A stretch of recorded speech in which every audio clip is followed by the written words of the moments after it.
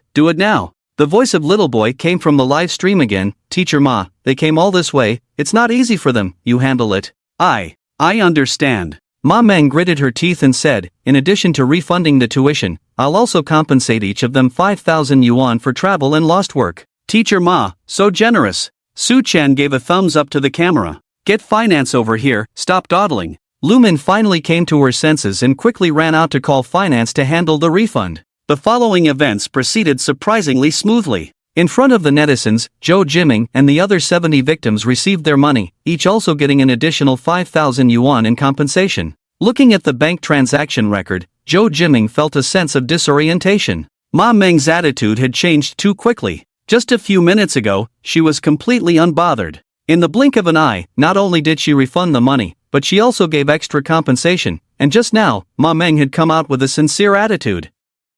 Had Ma Meng had a change of heart and decided to turn over a new leaf? No, that was impossible. Not only Zhou Jiming, but even the netizens in the livestream didn't believe that Ma Meng had changed. The only explanation was that little boy must have grasped some leverage over Ma Meng, which forced her to comply. Host, how did you do it? Tell us. Yeah, host, stop keeping us in suspense, we're dying of curiosity. I guess the host must have gotten some dirt on Ma Meng. The netizens were all speculating, wondering how little boy managed to make Ma Meng obediently cough up the money. Suchen smiled without saying a word, never revealing a hint. As the last person received their refund and compensation, this rights protection action finally came to a satisfactory conclusion. Wait a minute. It's not over yet. Little boy, I've done as you said, can you delete those files on my phone now? Deleting files isn't that easy. Su Chen replied cheerfully. What do you mean? Ma Meng's anger flared up upon seeing the reply. How much do you want for me to delete those files? Just say it.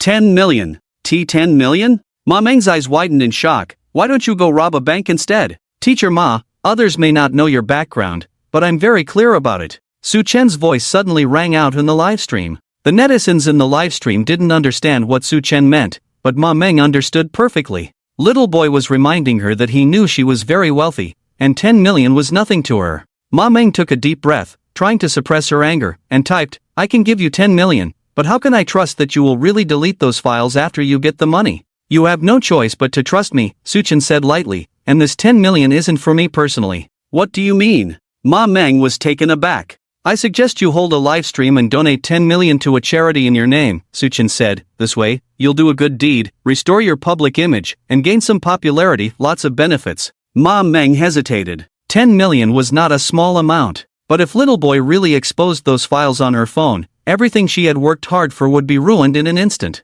Fine, I agree. Ma Meng ultimately chose to compromise. Okay, then it's settled. A victorious smile appeared on Su Chen's face. He smiled at the live stream camera and said, Brothers, I have good news to share. Teacher Ma just contacted me. She has deeply recognized her mistakes and decided to donate 10 million to a charity to express her apology. Teacher Ma, I'm not wrong, am I? Ma Meng's avatar appeared in the livestream, her face forced into a stiff smile as she said, Hello everyone, I sincerely apologize for what happened today. I admit that I have made some oversights and mistakes in my work, causing harm to many fans who trusted me. I sincerely apologize to everyone. To make up for my mistakes, I have decided to donate 10 million to a charity, hoping to help more people in need. Tomorrow at 10 in the morning, I will be doing a live donation in my stream, and I ask everyone to supervise me. Wow! Teacher Ma is amazing. Su Chen led the applause. Let's give a thumbs up for Teacher Ma's good deed. No one in the live stream clapped. The netizens knew very well that Ma Meng's donation was merely a forced action.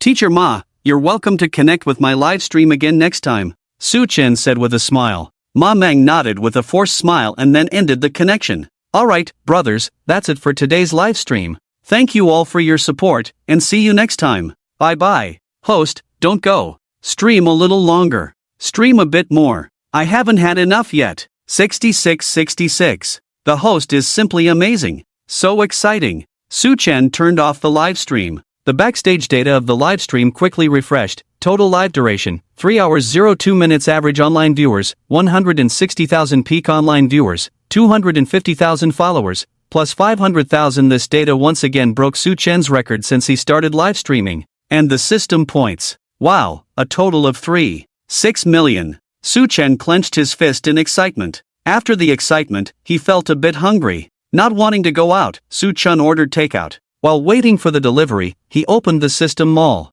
CVW 2025-1111 vulnerability, 4 stars, 300,000 points. CVW 2024-3900 vulnerability, 4 stars, 300,000 points. CVW 2026-1800 vulnerability, 5 stars, 600,000 points. Su Chen exchanged these 3 vulnerabilities from the vulnerability library. Among them, the 2 4-star vulnerabilities, CVW 2025-1111, is an Android system buffer overflow vulnerability that allows attackers to execute malicious code or cause heap overflow. CVW 2024-3900 is a remote code execution vulnerability in the Android system that allows attackers to execute code remotely without additional execution permissions, increasing the risk of device attacks. The 5-star vulnerability, CVW 2026-1800, is a security component vulnerability in Apple's iOS system that may lead to the leakage of sensitive user information such as personal identity information and bank account details.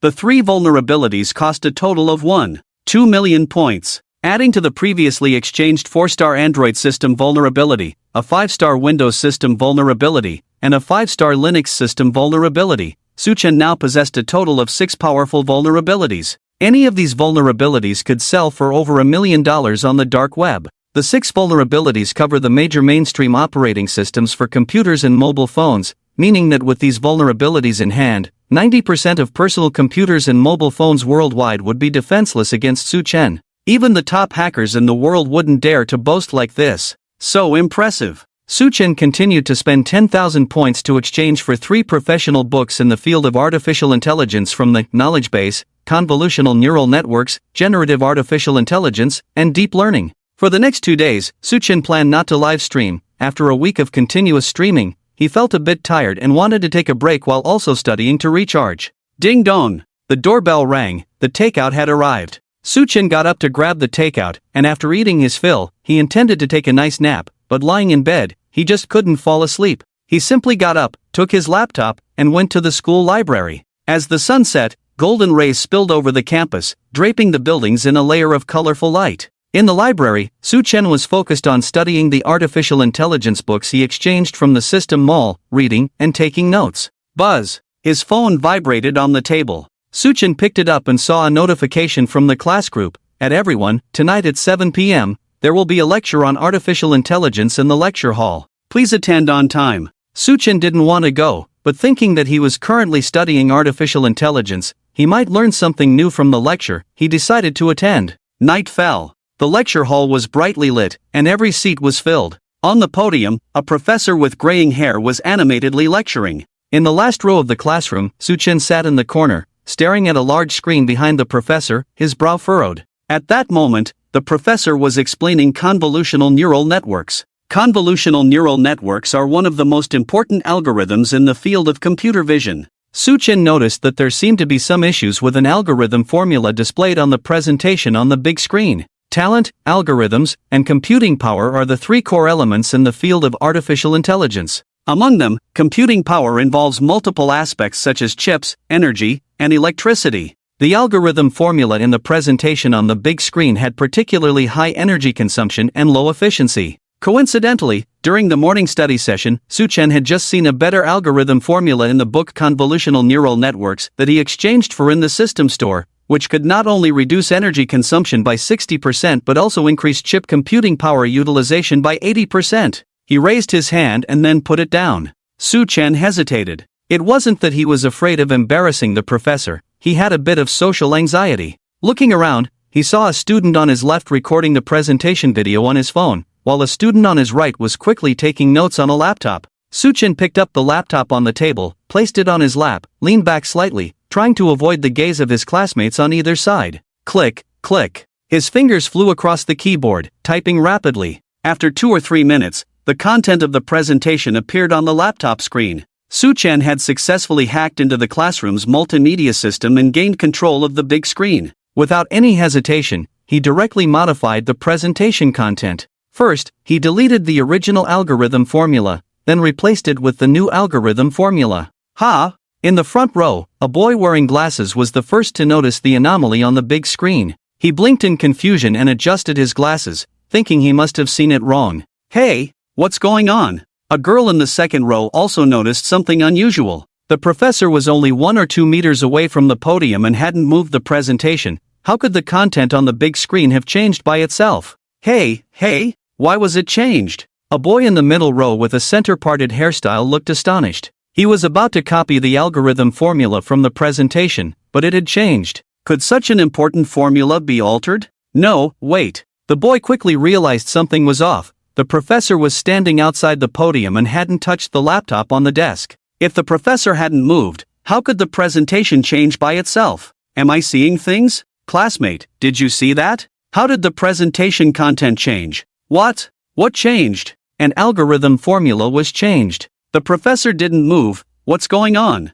More and more students noticed the anomaly. Professor Chen was still earnestly lecturing and hadn't immediately noticed the student's unusual behavior. "Professor, your presentation has been altered." At that moment, a boy in the front row wearing a checkered shirt stood up, pointing at the big screen and loudly reminding him. Hearing this, Professor Chen turned around in confusion and finally realized that the presentation content had been tampered with. What happened? A young male teacher also noticed the anomaly and quickly walked up to the podium. "Professor, is there a problem with the system? Should we try restarting it?" "Wait, don't touch anything." Professor Chen quickly called out to stop him and hurried to the big screen, staring wide-eyed at the modified algorithm formula on the presentation. This was an entirely new algorithm formula. Professor Chen was first surprised, then gradually furrowed his brows. Soon after, he walked over to the blackboard, picked up a piece of chalk, and began to work through the formula, oblivious to his surroundings. The students below exchanged glances, unable to understand the professor's reaction.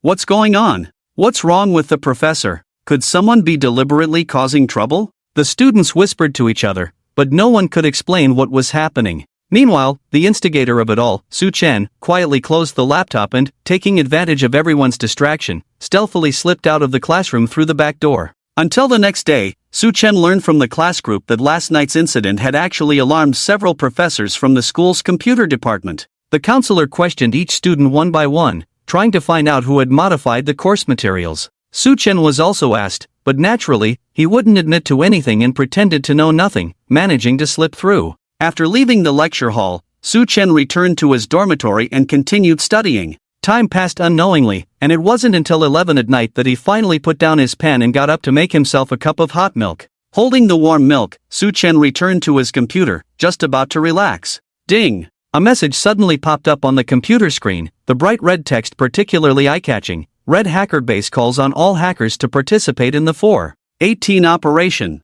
Su Chen sat up straight and moved the mouse to click on the message. The web page redirected to a site with a red background. Red Hacker Base, one of the largest hacker websites in Long Country. On the homepage, there was a prominently featured and impassioned battle manifesto. The Neon Sea Security Bureau will conduct exercises in the waters near Fish Island on April 18th. Fish Island is an inherent territory of Long Country, and we cannot allow thieves to covet it. The Red Hacker Base hereby calls on all patriotic hackers to take action and defend our territory. Group number 118325, group number 118326, group number 118327. What kind of trouble is this little country trying to stir up again? Su Chen frowned slightly, opened a search engine, and typed in the keywords Neon Sea Security Bureau exercise. The search results confirmed the news from the Red Hacker Base. The Neon Sea Security Bureau would conduct a maritime rescue exercise on April 18th, 30 kilometers from Fish Island. The announcement claimed that this exercise was to enhance maritime rescue capabilities and ensure the safety of maritime navigation.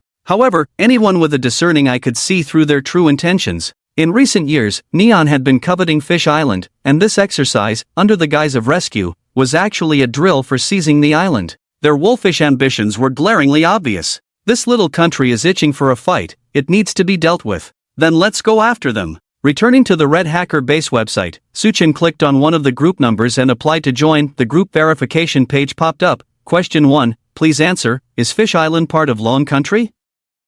Answer, yes. Question 2, do you support the Red Hacker Base's 4/18 operation? Answer, support. Please fill in the Red Hacker Base ID. Clown. After completing the form, Su Chen clicked apply to join. A few seconds later, his application was approved, and he successfully entered the group. This was a large group that could accommodate 2,000 people, and at that moment, there were already 1620 members, with the numbers still increasing. Let's go after this little country. The thieves from Neon are relentless. This little country has harbored ill intentions for years. With their meager strength, they dare to flaunt their power in front of us? They are truly seeking death. Let's wipe them out. Those who offend our Huaxiao will be punished, no matter how far. With just a few of their broken ships, they aren't even enough for our navy to chew on. Let them come and never return. Named a rescue exercise, but in reality, it's an island seizing drill. This little country really knows how to play its cards. A single 055 destroyer can take them all down. The group was lively, filled with patriotic hackers, each one fired up.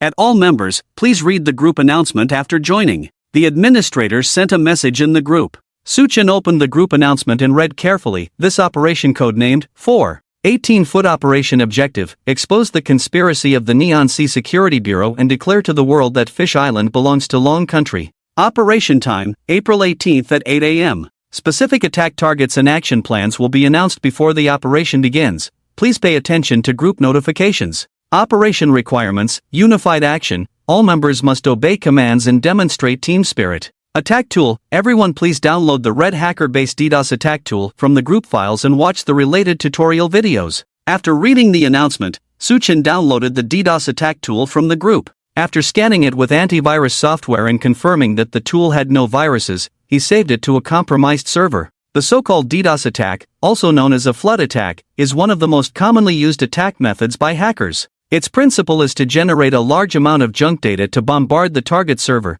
causing it to crash and become unable to function normally. At this time, Suchin noticed that the group of 2,000 people was full. There were more than a dozen such groups announced by the Red Hacker base, and this time a considerable number of hackers were mobilized for the operation. Suchin exited the chat group and collected detailed intelligence for the exercise online. In modern warfare, intelligence is crucial. When hackers launch a large-scale attack, it is no less than a war. Collecting as much relevant intelligence as possible, including target websites, server vulnerabilities, etc., is necessary to formulate an effective attack plan. Time passed second by second, and before he knew it, it was already past 2 in the morning. Suchin yawned, feeling a wave of drowsiness wash over him. He decided to continue tomorrow. There were still 2 weeks to gather intelligence. Turning off the computer, Suchin went to bed. Morning. The scorching sunlight streamed into the room. Suchin was still fast asleep. Do. At this moment, the loud ringtone of his phone woke Suchin up. Hello, who is it? Suchin groggily reached for his phone. Hey, little brother, are you still sleeping? It's already 10 o'clock. His sister Su Ying's voice came from the other end of the line. 10 o'clock? Suchin rubbed his eyes and yawned. I went to bed pretty late last night. Come to my house for lunch, Su Ying said. His sister's house was not far from the school. It only took a dozen minutes by bus, and Suchin often went there to eat on weekends. Is my brother-in-law back? Suchin asked. Yeah, your brother-in-law came back yesterday. We're having a family lunch at home. Are you coming? If there's good food, of course I'm coming, Suchin said with a smile. Then come over now. Okay, I'll be there right away. Just as Suchin was about to hang up, Su Ying's voice rang out again. By the way, little brother, I want to ask you something.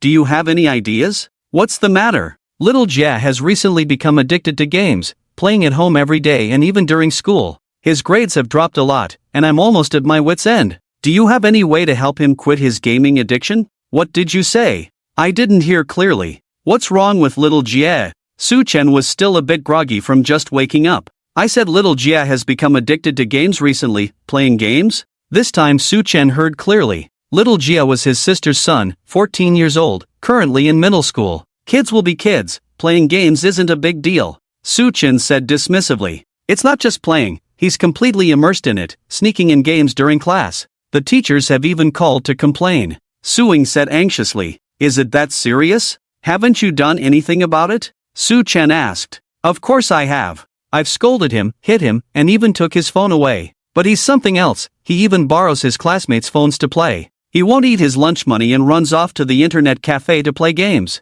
Su Ying sighed deeply at this point. I really have no way to deal with him. What about your brother-in-law? Doesn't he do anything? Your brother-in-law is often on business trips, gone for months at a time. How can he have time to manage him? That's true. Suchin thought for a moment and asked, what game is little Jia playing? Miracle MU. Suchin had played that game before. Miracle MU is an upgrade-based online game that Suchin had played for a while before. It can indeed be very addictive. Suchin has strong self-control and stopped playing after a short time. Children lack self-control and are more likely to become immersed in games and unable to extricate themselves. However, Suchin didn't have any good solutions for gaming addiction. Wait! Suchin suddenly had a flash of inspiration and thought of a potentially feasible method. Sister, don't worry, wait for me to come over, and I'll help you think of a way. After saying that, Suchin got up, quickly washed up, slung his computer bag over his shoulder, and went out to hail a taxi. Driver, to Qinghua Community. Once in the car, Suchin glanced at the time on his phone, 10:22.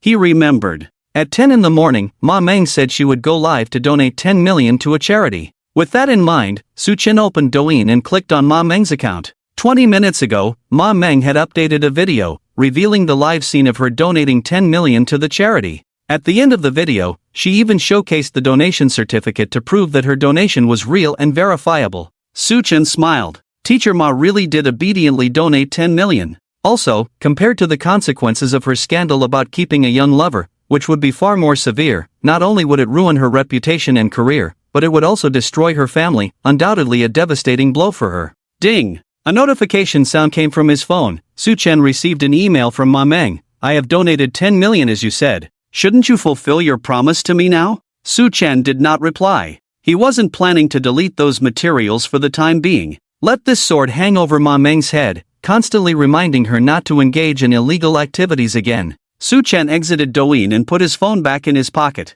A few minutes later, the taxi arrived at its destination, Qinghe Community. Su Chen paid the fare and approached his sister's door, gently knocking. Coming! A man's voice responded. The door opened, and his brother-in-law, Lu Su, appeared at the entrance. Brother-in-law, when did you come home? Su Chen asked with a smile. Came back yesterday. How long are you staying this time? About 2 months. Lu Su was a geological exploration engineer, and due to the nature of his work, he often traveled across the country, with each business trip lasting several months. Little brother is here. Suing, wearing an apron, walked out from the kitchen. Come in and sit, have some fruit. Suing welcomed Su Chen, then shouted towards the bedroom, Xiao Jie, your uncle is here. There was no response from the bedroom. Xiao Jie. Su Chen called out, walked to the bedroom door, and knocked. Xiao Jie, what are you doing in there? The bedroom door opened, and Xiao Jie came out. Uncle. You've grown taller, Su Chen said with a smile, ruffling Xiao Jie's hair. The little guy was almost up to his shoulder now.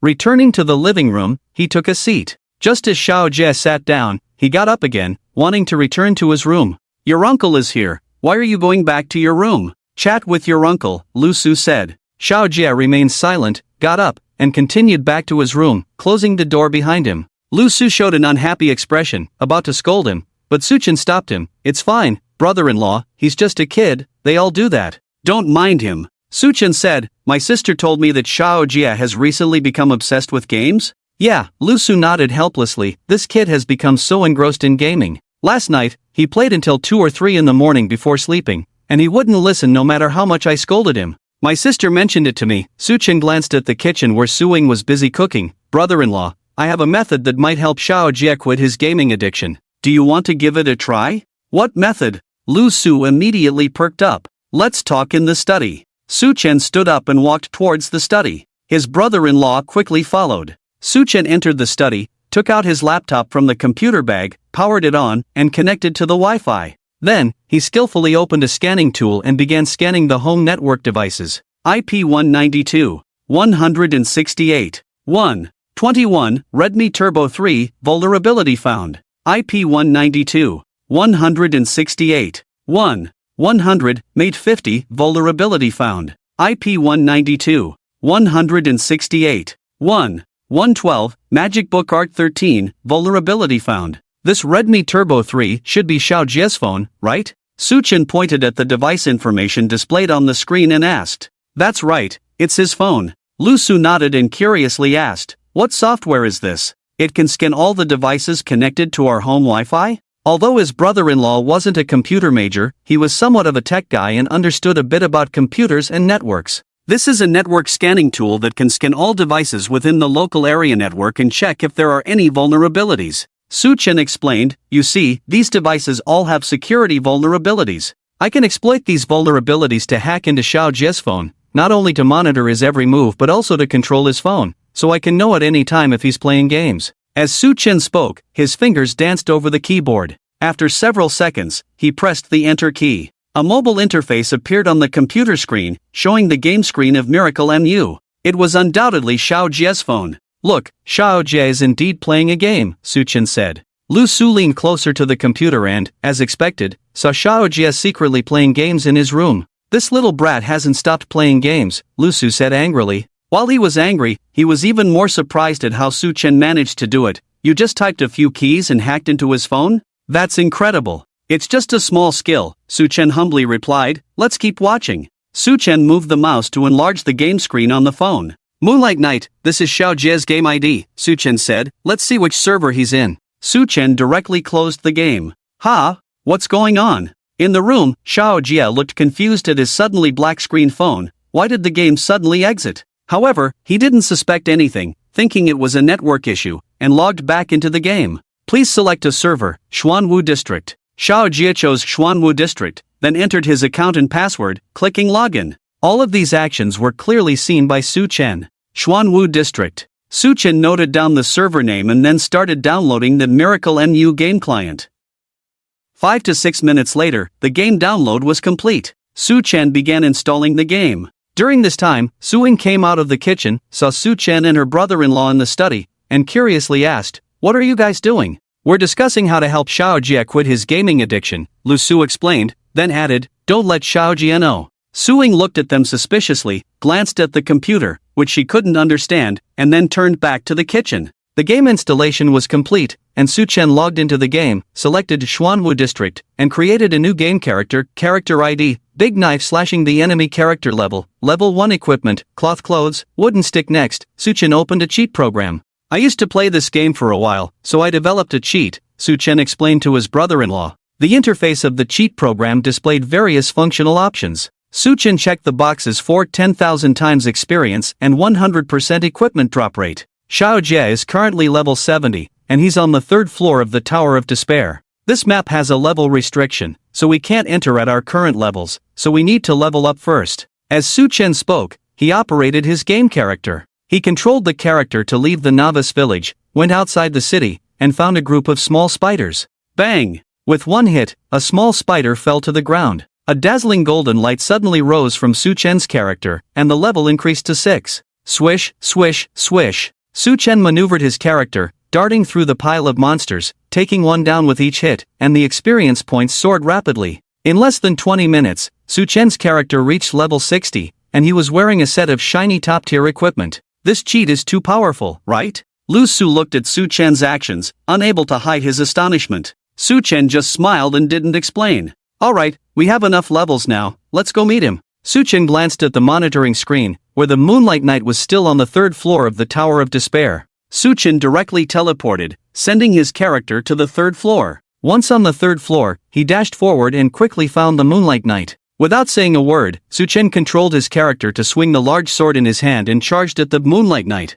Swish! Swish! Swish! With 3 strikes, the Moonlight Knight fell into a pool of blood before he even had a chance to react. "What the hell? Who the F*** ambushed me?" Came Xiao Jie's curse from the next room. Hearing the curse, Su Chen smiled. "Let's wait here, Xiao Jie will definitely come back," Su Chen said. Through the monitoring window, they could see the Moonlight Knight resurrecting in the city and immediately teleporting back to the 3rd floor of the Tower of Despair, charging over angrily. "Come on!" Su Chen was already prepared, calmly raising his large sword. Swish! Swish! Swish! With another 3 strikes, the Moonlight Knight fell into a pool of blood once again. "Ah! This is driving me crazy!" Xiao Jie shouted from the room. After being taken down twice in a row, he was furious and frustrated. After resurrecting again, the Moonlight Knight teleported back to the 3rd floor of the Tower of Despair, shouting loudly as he charged towards the big sword cutting down the enemy. However, this time there was still no suspense. "Ah!" With a scream, the Moonlight Knight fell into a pool of blood once more. "Xiao Jie's level is higher than ours, how can he not win? Is it because of the cheat?" Lu Su asked, puzzled. "It's the cheat," Su Chen nodded, pointing at the cheat program on the screen, explaining, "You see, I checked the options for auto health recovery, attack speed increase, and attack power increase, so Xiao Jie can't possibly beat me." "I see," Lu Su said, enlightened, then asked, "Isn't it easy to get banned for using cheats?" "Hee, the cheat I wrote can't get banned," Su Chen said confidently. Lu Su couldn't help but give a thumbs up. He had long known that Su Chen was a computer whiz, and today he witnessed it firsthand. Why hasn't Xiao Jie come back? The brother-in-law noticed that the Moonlight Knight character was lingering in the city and hadn't returned to the Tower of Despair. It seemed that after being taken down 3 times in a row, Xiao Jie had also gotten scared. No, wait. The Moonlight Knight was changing equipment. He ran to the warehouse and equipped a sword radiating purple light. He teleported back to the 3rd floor of the Tower of Despair and charged over. Ah! With a scream, the Moonlight Knight fell into a pool of blood. This was the 4th time he had died. Xiao Jie looked extremely frustrated. Even after changing his equipment, he still couldn't defeat his opponent. At Big Knife, "Are you sick? I didn't provoke you, why are you attacking me?" Xiao Jie messaged in the game channel. "Do I need a reason to attack you? If you're not convinced, come at me." Su Chen replied while laughing, turning to his brother-in-law beside him. There are generally two reasons why so many people are addicted to games. One is that the game itself is fun, and the other is that games can satisfy people's vanity, especially the second point. Su-chen continued, conversely, if in the game, vanity is not only unsatisfied but also crushed and humiliated, would you still want to keep playing? That makes sense, his brother-in-law Lu Su nodded. When I was in middle school, arcade games were very popular, and I played a few times, but I quickly gave up. My skills were too poor, and back then, playing arcade games meant being surrounded by a crowd. My lack of skill was really embarrassing. Exactly, I want to use this psychology to help Xiaojie quit his gaming addiction, Su-chen said. What we need to do now is to keep hitting him in the game, making him feel frustrated and humiliated. As long as we persist for a while, not too long, just a few days, he definitely won't want to play anymore, because no one likes to be bullied. While Su-chen was speaking, he noticed that the Moonlight Knight had changed maps and gone to the 4th level of the Lost Tower. Looks like this kid is scared, knowing he can't beat me, so he changed maps, Su-chen said with a smile. What should we do? Lu Su asked. Chase him down and keep bullying him, Su-chen said, controlling his character to teleport to the 4th level of the Lost Tower. He found the Moonlight Knight, who saw him and immediately turned to run. Hee, you think you can escape? Can you really run away? Su-chen controlled his character and chased after him at high speed. Swish, swish, swish. A few strikes later, the Moonlight Knight fell into a pool of blood. Ha ha, Lu Su couldn't help but laugh at the scene. Meanwhile, in the next room, Xiaojie was so frustrated he felt like he might vomit blood. At Big Knife, are you fucking sick? Are you even human? You followed me to the new map, how far are you going to take this? I'll fuck you, Xiaojie messaged furiously. Lu Su deliberately got up and walked to the door, knocking on the wall. Xiaojie, what are you doing in there? Nothing, Xiaojie's weak voice came out. Lu Su returned to the study with a smile. After the Moonlight Knight respawned, he ran back to the safety zone in the city. Su-chen also controlled his character to return to the safety zone, facing the Moonlight Knight directly. Trash, too weak. Su-chen taunted the Moonlight Knight. You, Xiaojie was so angry he couldn't speak. Don't think I'm bullying you, I can take you down without even wearing equipment, Su-chen said, stripping his character of all gear and changing into a novice outfit. Come on. You can't even beat me with one hand. After saying that, Su-chen walked out of the safety zone. The Moonlight Knight was clearly enraged by Su-chen's arrogant tone and followed him out of the safety zone. Swish! As soon as they stepped out, the Moonlight Knight swung his sword. Swish, swish, swish. Su-chen controlled his character, skillfully dodging the Moonlight Knight's attacks, then seized the opportunity to strike. The Moonlight Knight fell into a pool of blood. What the hell? Xiaojie shouted. He couldn't understand how, even after changing to novice gear, he still couldn't win. Frustration, humiliation. It was too much to bear. Kid, is this your skill? Too weak, I advise you to stop playing, it's embarrassing. Su-chen suppressed a laugh and sent a mocking message. You damn. Xiaojie was so angry he couldn't speak. No point in talking, just keep playing. It was impossible to make him admit defeat. As soon as he respawned, the Moonlight Knight charged out of the safe zone again. Another clean and swift kill. Little brat, have you learned something today? This is real skill. Your grandpa here doesn't rely on equipment, I can beat you to a pulp just with my skills. Do you admit it? If you do, call me grandpa. Su-chen wore a smug expression. Screw you, Xiaojie retorted angrily. You little punk, still not convinced? Grandpa will keep beating you until you do. Come on, you little brat. Faced with constant provocation, the Moonlight Knight's choice was to log off. It was too frustrating. Unable to win or even retort. He couldn't just keep playing like this. Su-chen and his brother-in-law exchanged a smile and left the study together. Xiaojie, come out and play for a bit, Su-chen called into Xiaojie's room. The door opened, and Xiaojie walked out with a gloomy face. Why aren't you going out to play with your classmates this weekend? Su-chen asked. Xiaojie didn't respond, just kept his head down, sulking. Your uncle is talking to you, why aren't you saying anything? Lu Su pretended to be stern. Xiaojie, come sit down and have some sunflower seeds. Su-chen invited him over and handed him a handful of seeds. Xiaojie took the seeds and absent-mindedly started to crack them. You're in the 3rd year now, right? Su-chen asked. Xiaojie nodded. Your mom said you've been really into playing games lately. What game are you playing? I'm not playing any games, Xiaojie shook his head, denying it. While speaking, the little guy's gaze was wandering, clearly distracted. After cracking a few seeds, he got up again, wanting to return to his room. This kid, he definitely wants to go back and play games again. Su-chen exchanged a glance with his brother-in-law. The two got up and returned to the study. Sure enough, Xiao Jie had already logged into the game. Brother-in-law, it's your turn to play. Su Chen gave up his seat. Lu Su sat down at the computer, and through the monitoring window, the Moonlight Knight appeared on a new map, Atlantis. /move to Atlantis, is this how you do it? Lu Su asked while tapping on the keyboard. That's right, just like that, Su Chen nodded. Lu Su pressed the enter key, and in the next second, the character was teleported to the Atlantis map. Once you see him, click on him with the mouse, the cheat will automatically run over to attack, Su Chen instructed. After a few seconds, they found the Moonlight Knight. At that moment, the Moonlight Knight was attacking a monster. Swish, swish, swish. Big knife slashing the Japanese suddenly charged in, and with a few strikes, the Moonlight Knight was down. Damn! What a beast! Xiao Jie's furious roar came through. At Moonlight Knight, you little brat, call me grandpa. At Moonlight Knight, I said I would beat you until you admit it. Do you admit it? Call me grandpa, and I won't kill you. After several provocative messages, the Moonlight Knight respawned and hid in the safe zone, too scared to come out. It seemed he had chickened out. Big knife slashing the Japanese also returned to the safe zone, standing in front of the Moonlight Knight, taunting, "What's wrong? Too scared to come out? Weren't you not convinced? Come on. You.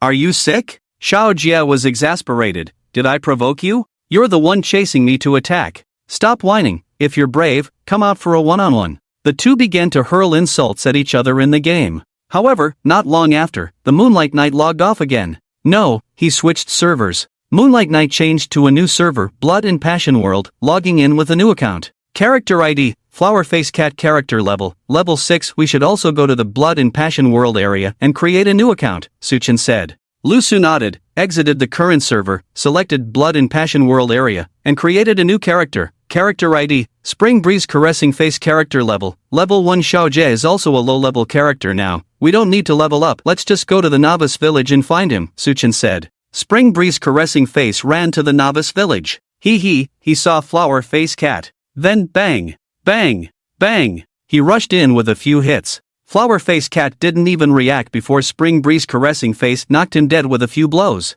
Damn! Xiao Jie was so angry he almost threw his phone. He switched to another area and still got killed. What is going on today? Is it just bad luck? Xiao Jie, come out for dinner. At that moment, Su Ying's voice came from outside the door. Xiao Jie exited the game, not wanting to play anymore. The more he played, the more frustrated he became. It was better to go eat. Su Chen and his brother-in-law also left the study and went to the dining room. The family sat down to eat. Su Ying noticed that Xiao Jie didn't eat while looking at his phone as he usually did. Little brother, what did you and Xiao Jie's dad do? Su Ying leaned closer to her brother, lowering her voice curiously. Su Chen smiled without saying anything. After dinner, Su Chen stayed in his brother-in-law's study for a while before returning to school. No need to see me off, sis, brother-in-law. At the foot of the apartment building, Su Chen stopped. Brother-in-law, the cheat is installed on your computer. You know how to use it, right? I know how to use it, Lu Su nodded. Just follow my method. As soon as he logs in, attack him.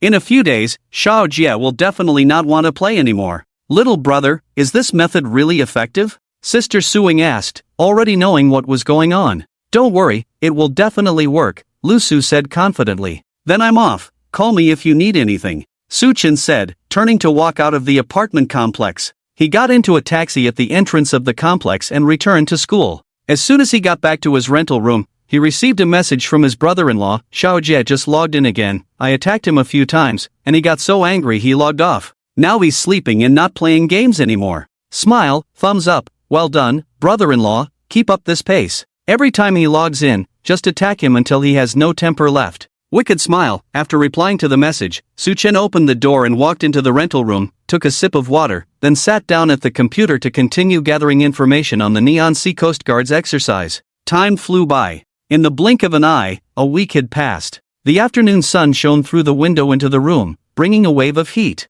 The air conditioner emitted a faint buzzing sound, working hard to dispel the heat inside. Su Chen sat in front of the computer, where a video was playing. In the video, a UH-1Y Venom utility helicopter took off from a Murakumo-class destroyer, carrying 10 fully armed Special Forces soldiers. This UH-1Y helicopter was one of the main characters in the exercise on April 18th. According to the intelligence Su Chen had gathered, the Neon Sea Coast Guard planned to deploy 2 UH-1Y helicopters on the day of the exercise, carrying 20 Marine Corps members to forcibly land on the island for a so-called search and rescue drill, which was, in fact, an island seizure exercise. Su-chen watched the video, his fingers lightly tapping on the table, lost in thought. A bold idea gradually took shape in his mind. He wanted to pull off something big. The goal of the Red Hacker Base's 4.18-inch operation was the Neon Sea Coast Guard and the websites of major mainstream media. On that day, they would paralyze these websites, replacing the web page content with our propaganda slogans, declaring to the world that the Diaoyu Islands are an inherent territory of the Dragon Kingdom.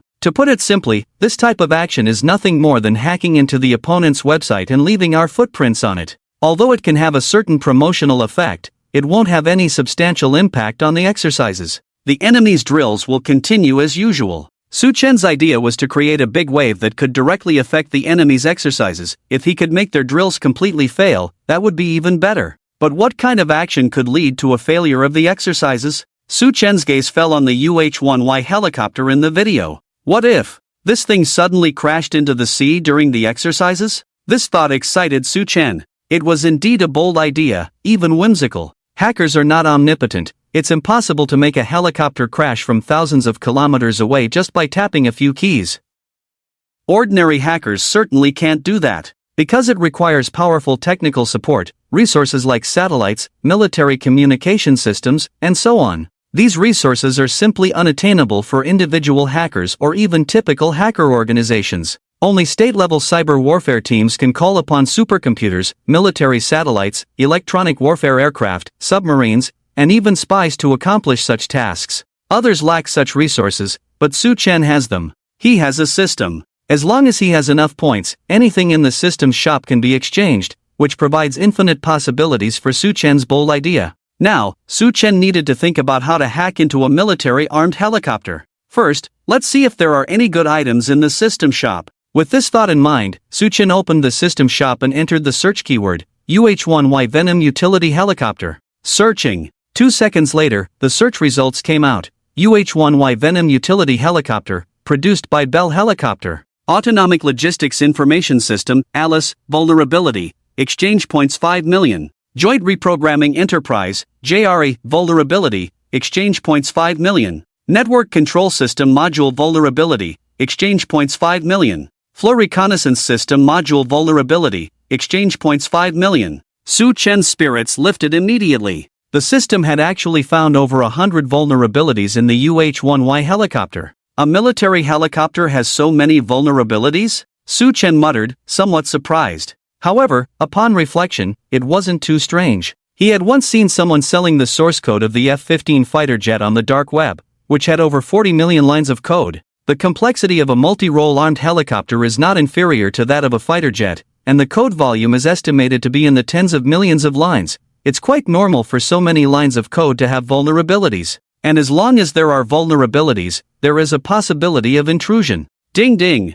At that moment, a message sounded in the Red Hacker Base group. Su-chen clicked to open the chat group of the Red Hacker Base. The group was bustling with activity, with various messages flooding the screen. Over the past week, members of the Red Hacker Base had gathered a large amount of intelligence about the neon exercises, some of which even Su-chen had not collected. Hello, clown, I am Brother Yuan from the Red Hacker Base, inviting you to join the internal group, 1256879******. A private message caught Su-chen's attention. Brother Yuan was a name Su-chen was familiar with. He was a senior administrator of the Red Hacker Base with very high technical skills. He entered the group number and applied to join. A few seconds later, the application was approved, and Su-chen entered an internal group of the Red Hacker Base. In this group, there are only 268 members, undoubtedly all elites from the Red Hacker Base. Welcome, clown. Welcome, Big Shot. It's actually Clown Big Shot. I've used the scanning tool you developed.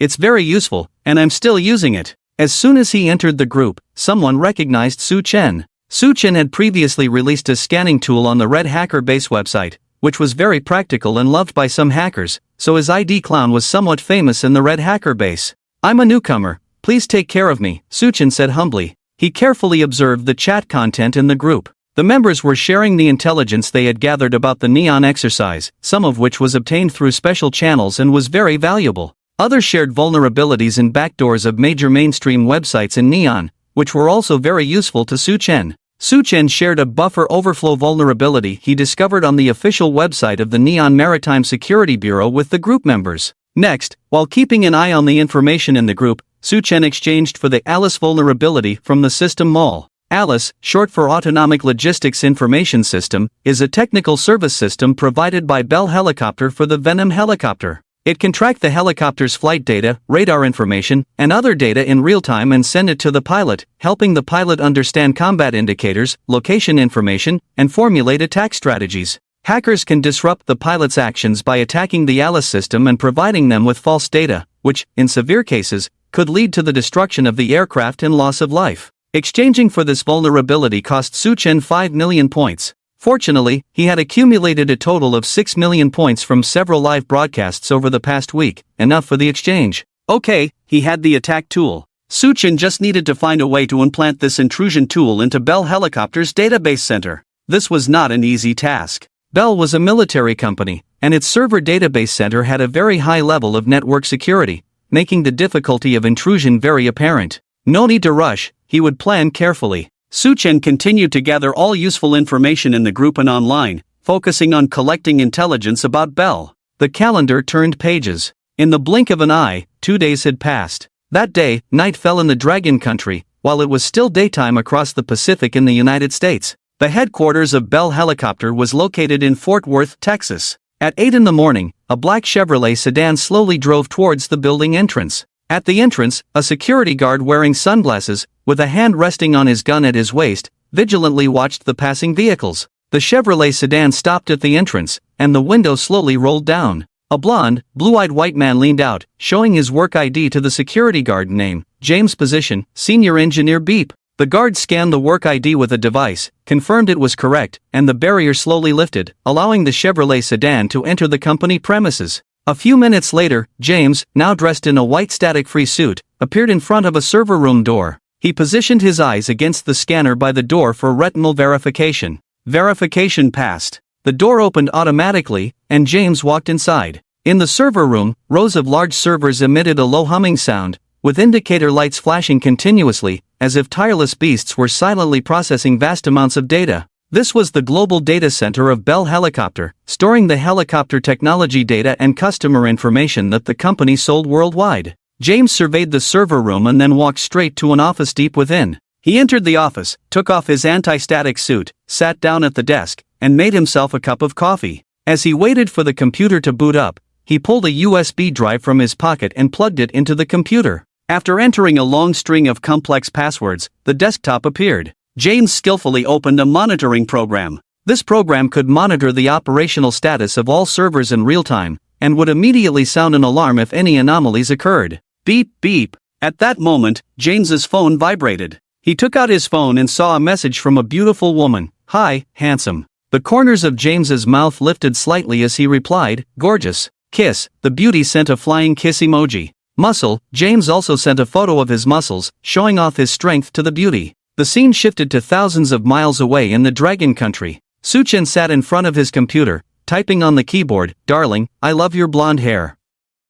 Heart. That's right, the beauty chatting with James was Suchen. 2 days ago, Suchen had hacked into James's phone and discovered that he often flirted with women on a social media app called What's. So, Suchen disguised himself as a sexy and hot beauty and took the initiative to contact him. As the saying goes, heroes have a hard time overcoming the beauty barrier. Faced with Suchen's beauty trap, James quickly fell for it. In less than 2 days, the two were chatting online passionately, as if they were a couple in love. Baby, can I see your body? James sent a message, his tone filled with desire. Suchen smiled and sent a video. James eagerly opened the video. In the video, a hot beauty in a sexy bikini was dancing seductively in front of the camera, every glance and movement filled with temptation. Gulp! James couldn't help but swallow, his eyes glued to the screen. Alas! The video played for a few seconds before it started to lag. Damn! Why is the internet so slow? James complained. He glanced at the surveillance camera in the corner of the office and then lowered his phone a bit,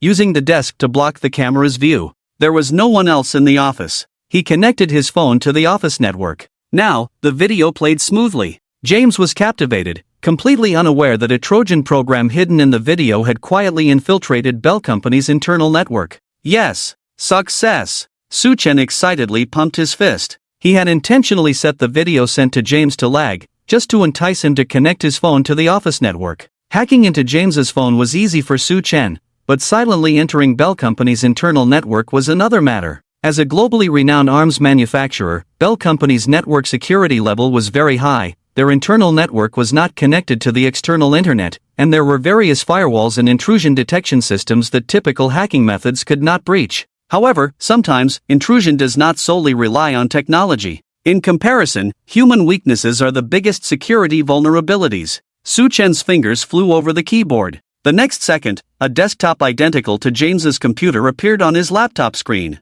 He had successfully entered Bell Company's global database center. Continuing, he searched the database for information on the Venom helicopter. Soon, Su Chen found his target, the UH-1Y helicopter, belonging to the Neon Maritime Mobile Corps Marine Corps, one of the 2 helicopters planned for the island landing during the exercise on April 18. At this point, Su Chen could exploit the Alice vulnerability to hack into this helicopter. But it wasn't the right time yet. He decided to hold back and wait for the best opportunity. Next, Su Chen quietly exited the Bell Company's network, cleared all traces of his intrusion, and then disconnected from the bot. Meanwhile, James was still engrossed in the video of the beauty, completely unaware of everything happening around him. Ding! At that moment, the office door was pushed open. James quickly put away his phone and looked up to see a curly-haired female colleague walking in. "Hi, Maylin," James greeted with a smile. As Maylin took off her anti-static suit, she asked, "James, did you finish the routine inspection this morning?" "It's done, everything is normal," James replied. Maylin walked to the desk to organize some documents. James's gaze involuntarily lingered on Maylin's sexy curves. Time flew by, and the calendar turned to April 18th. At 6 in the morning, under a large tree in the community, an old man sat on a stone bench next to an old-fashioned tape recorder playing the news. "This is a report. Despite our country's opposition, Neon insists on conducting a maritime exercise at 9 o'clock this morning." The old man listened intently. Footsteps approached. Su Chen jogged over and paused for a moment when he heard the radio broadcast. After a few seconds, he continued running. When he reached the entrance of the community, he saw a breakfast shop and walked in to order a meal. Just as he sat down, he heard a voice from a nearby table. "For this exercise, the Neon Maritime Security Bureau has dispatched 4 warships." Su Chen turned to look and saw a bespectacled student watching a news video on his phone. Su Chen also took out his phone and opened Douyin. At the same time, in the exercise area, 4 warships, a supply ship, and a medical ship were scattered across the Azure Sea. The exercise fleet of the Neon Maritime Security Bureau had arrived at the designated exercise area. On the deck of one Murakumo-class destroyer, more than a dozen reporters gathered, including those from BBC, CNN, The New York Times, and Asahi Shimbun. To create a media spectacle, the Neon side had specially invited an international press delegation. "This is BBC News, I'm reporter Kelly." A blonde, blue-eyed female reporter stood on the deck, speaking confidently into the camera, while behind her, a cameraman was filming the sea. "Look over there." The cameraman suddenly pointed to the left side of the sea and shouted. Kelly followed the direction of the cameraman's finger and saw a gray-painted warship appearing 2 kilometers away on the sea. "That's the Long Country's 815 electronic reconnaissance ship." Kelly recognized the model of the distant warship at a glance. Further out at sea, an even larger gray giant appeared, the Long Country's latest 055 class destroyer. Quick, film it," Kelly hurriedly reminded the cameraman. The cameraman aimed the lens at the 2 Long Country warships in the distance. Especially the 055 destroyer, with its massive body carrying 112 vertical launch systems, showcased a powerful military deterrent, its firepower sufficient to destroy an entire aircraft carrier fleet. The 4 warships of the Neon Maritime Security Bureau appeared tiny in front of it, like toys, hardly enough to fill the gaps between teeth. This was the gap in strength. After finishing breakfast, Su Chen returned to his dormitory, and it was already 7 in the morning. He logged into the Red Hacker-based chat group. "Brothers, we have 1 hour until we start. I couldn't sleep all night from excitement. The Little Days have 4 warships, Nirakumo, Harasame, Kiri, and Raijin, all of which have been in service for over 20 years, old and worn out. Forget about the 055, we could casually send a 052D destroyer and wipe them all out.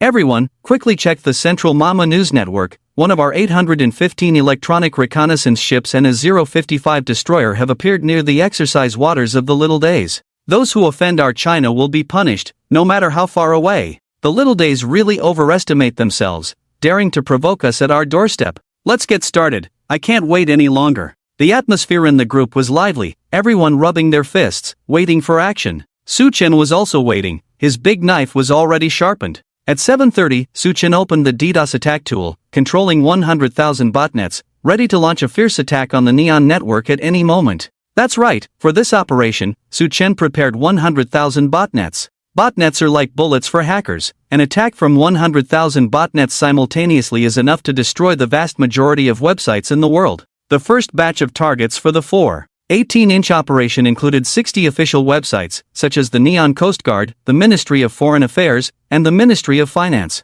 The second batch of targets included Fuji TV, East Whale TV, Nikkei News, Asahi Shimbun, Yahoo East Whale, and hundreds of mainstream TV stations and websites. The third batch of targets included large enterprises like Sony, Nintendo, East Whale Subway, All Nippon Airways, as well as important transportation department websites like Subways and Airlines.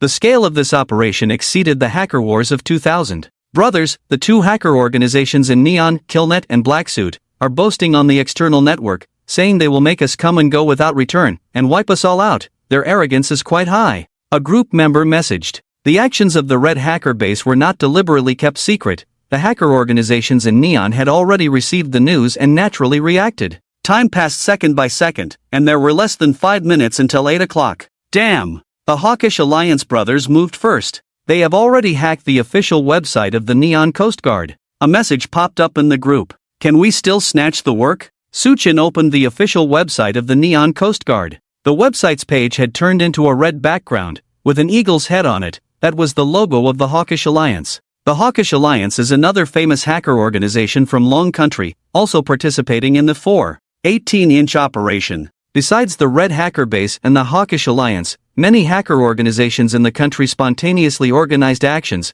No one wanted to fall behind in taking down the Little Days. Wow, there really is work to snatch. Let's hurry up and act. At admin, there are 5 minutes until 8 o'clock. Can we act early? Yeah, if we wait any longer, all the good work will be snatched by other brothers, and we will only be left with soup. Let's get started quickly. At admin, I volunteer. Volunteer +1. Members of the group were all volunteering. At all members, please remain calm. Everything will proceed according to plan. Do not disrupt the formation. Admin Yuan came out to maintain order. Well, this isn't child's play. Once a plan is made, it must be executed. Everyone could only wait patiently. At this moment, Suchin saw someone in the group sharing a BBC Live link. He clicked on the link, which redirected him to a BBC Live broadcast room. In the live room, the scene of the Neon Coast Guard's exercise was being broadcast live, 4 warships scattered on the sea, and in the distance, an anti-submarine patrol aircraft was circling at low altitude. 5 minutes passed in the blink of an eye.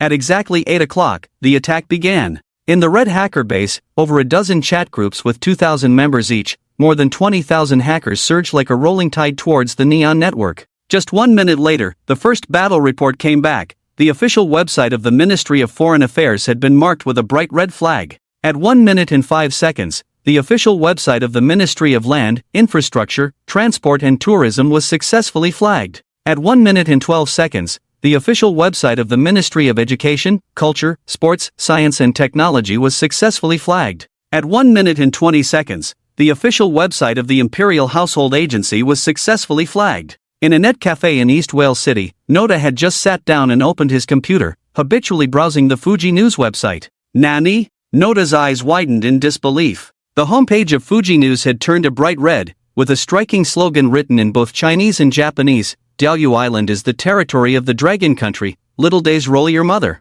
What's going on? Was the website hacked? Noda refreshed the page several times, but it remained the same. He then opened several other major news websites, all of which had been hacked. What was happening? Noda looked bewildered. Could it be the Dragon Country had declared war on Neon? At Waseda University, in a boys' dormitory. In a room with 3 boys, one with a buzz cut lay on the bed scrolling through his phone, one wearing glasses sat at the desk reading, and one with dyed red hair was playing a game at the computer. Wow wow wow! Big news! Big news! The buzzcut boy suddenly shouted, sitting up in bed and yelling at the other 2. He walked over to the red-haired boy, Yoshino, quickly opened the Yahoo website. What's wrong? Yoshino asked, puzzled. I just saw the news that hackers from the Dragon Country attacked our websites. Many sites have been hacked, even Yahoo has been hacked. You need to check if it's true. The buzzcut boy, Daisuke, spoke rapidly. Yoshino minimized the game window and opened the Yahoo website. Oh, on the Yahoo East Whale website, there was a bright 5-star red flag and a bilingual slogan, Diaoyu Island is the territory of the Dragon Country, little days roll your mother.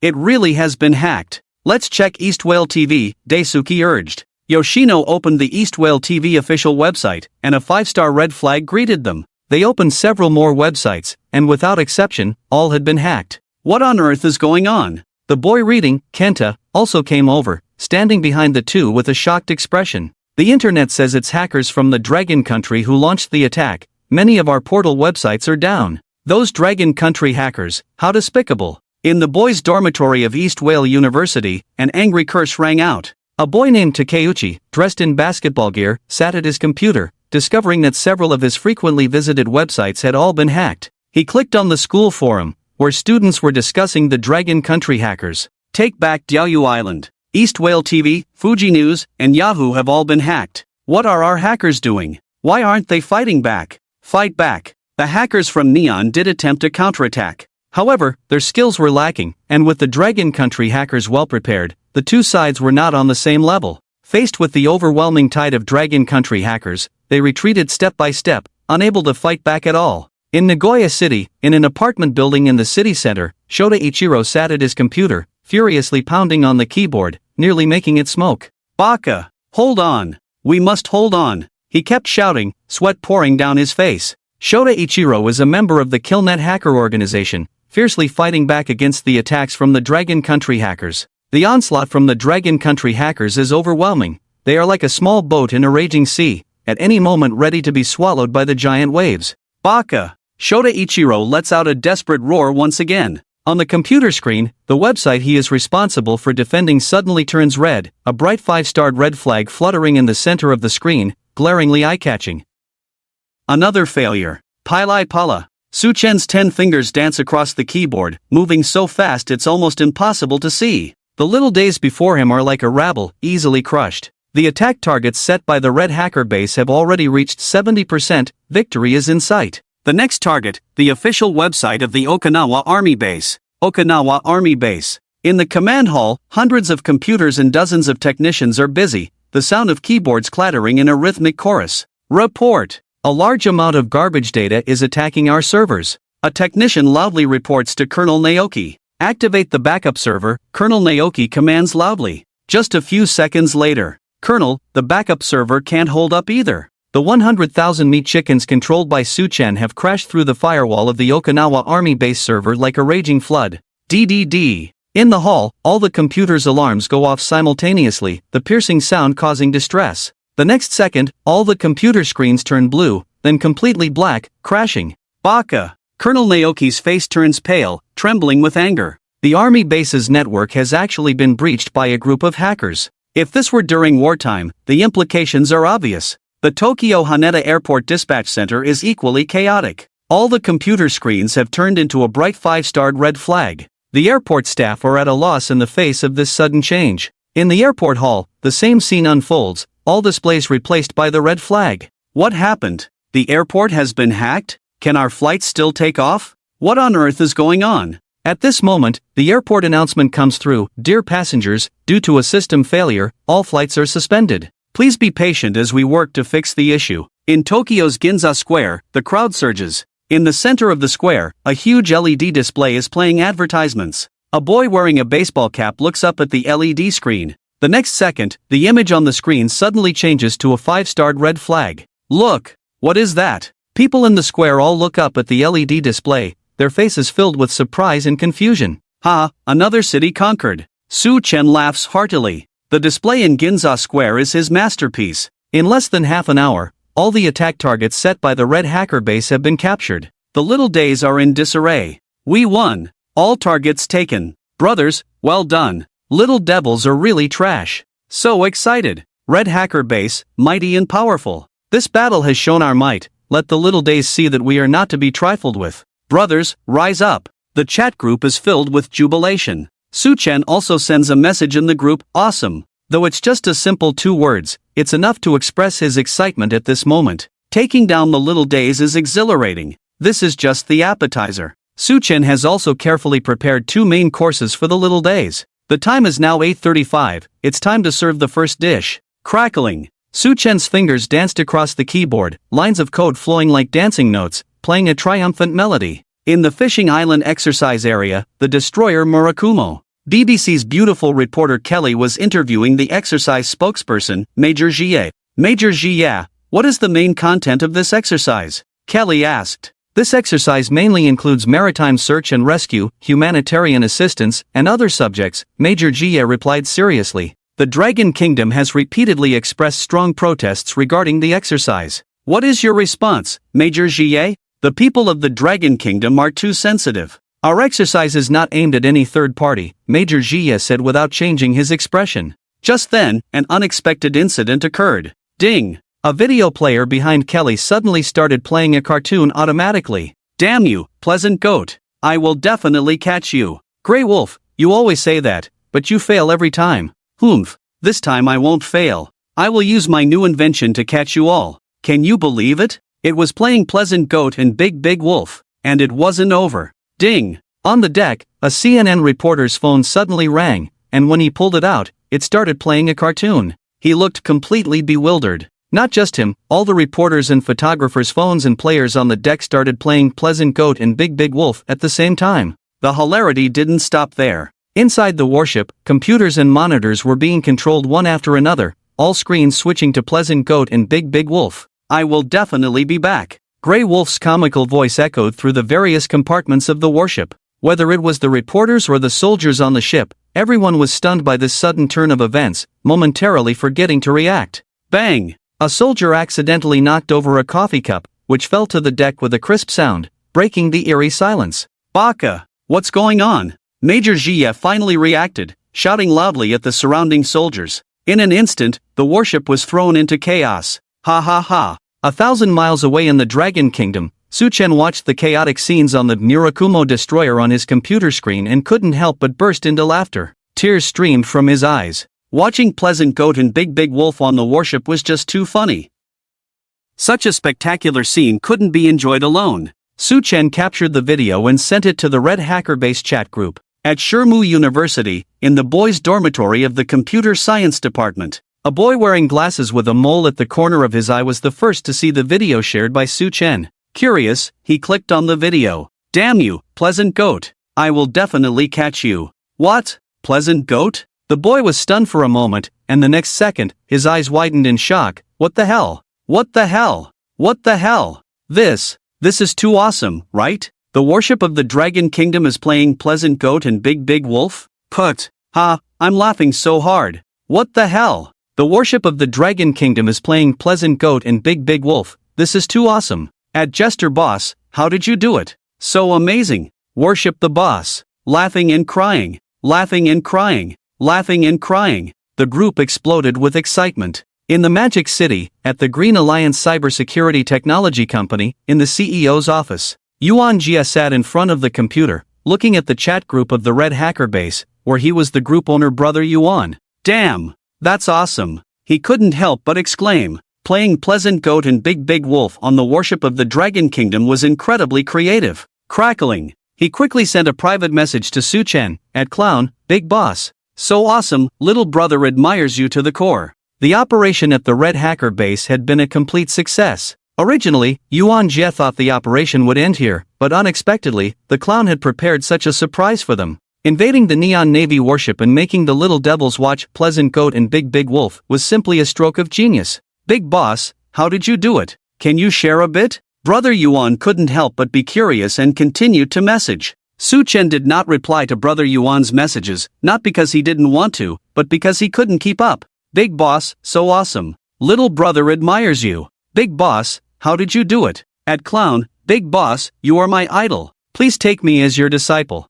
In a short time, Su-chen received dozens, even hundreds of private messages. In the group, Su-chen briefly shared the entire process of invading the Murakumo destroyer. It turned out that the Little Devils had invited an international press delegation to live broadcast the event to create public opinion momentum. To live stream from the warship required network support, and the Murakumo provided a network live streaming interface for the reporters. Su-chen took advantage of this, first hacking into the phone of BBC reporter Kelly, and then successfully accessing the internal network of the Murakumo destroyer through her phone. Unfortunately, the Murakumo destroyer, where the press delegation was located, was not the command ship for this exercise. The communication data link between the Murakumo and the command ship Misty Rain was heavily encrypted and had a firewall, making it very difficult to breach. Of course, there were ways to break through. The system store had corresponding hacking tools, but redeeming them required millions of points, which she didn't have. No worries, there was still a second course. The chaos on the Murakumo lasted 5 to 6 minutes before returning to normal.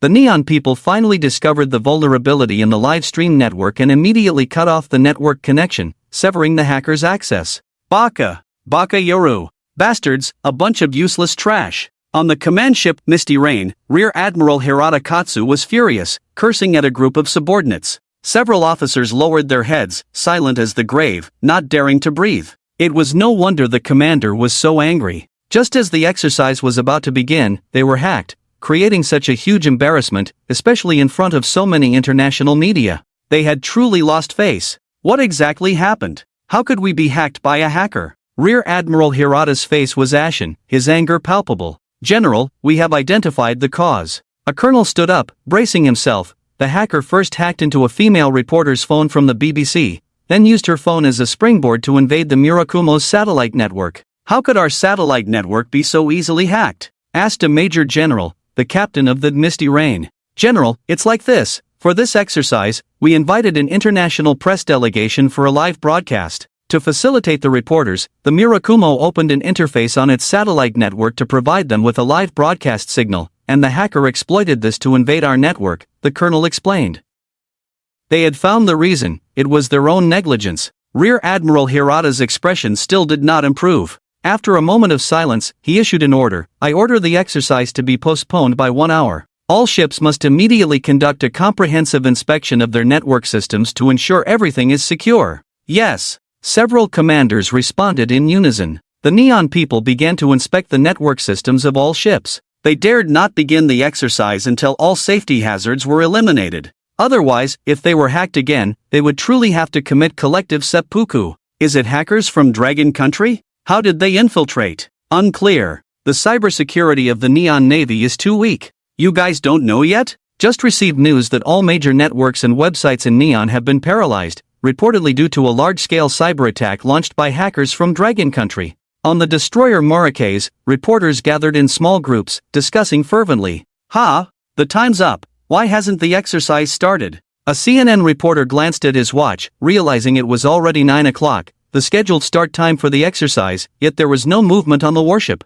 Yeah, what's going on? Is it because of the earlier hacker attack? Probably the exercise has been delayed. The reporters speculated. Soon, they received confirmed news that the exercise had indeed been postponed by an hour. This delay extended beyond an hour, and the clock read 10:20. Toot toot! A warship's whistle broke the silence over the sea. The exercise finally began. A Japanese fishing boat, acting as a distressed fishing vessel, deliberately ran aground and sent out a distress signal. Upon receiving the distress signal, the Neon Coast Guard immediately forwarded the message to the exercise command ship Murakes. On the helicopter deck of the Murakes, a UH-1 White Venom helicopter was ready for takeoff, with 10 fully armed Marine Corps members prepared for action. Major General Hirata Yasushi had also changed into camouflage gear, ready to board the helicopter and lead the team to the island. Beep! With a sharp whistle, Major General Hirata loudly commanded, "Board." The Marine Corps members filed in, boarding the helicopter. Major General Hirata was the last to board.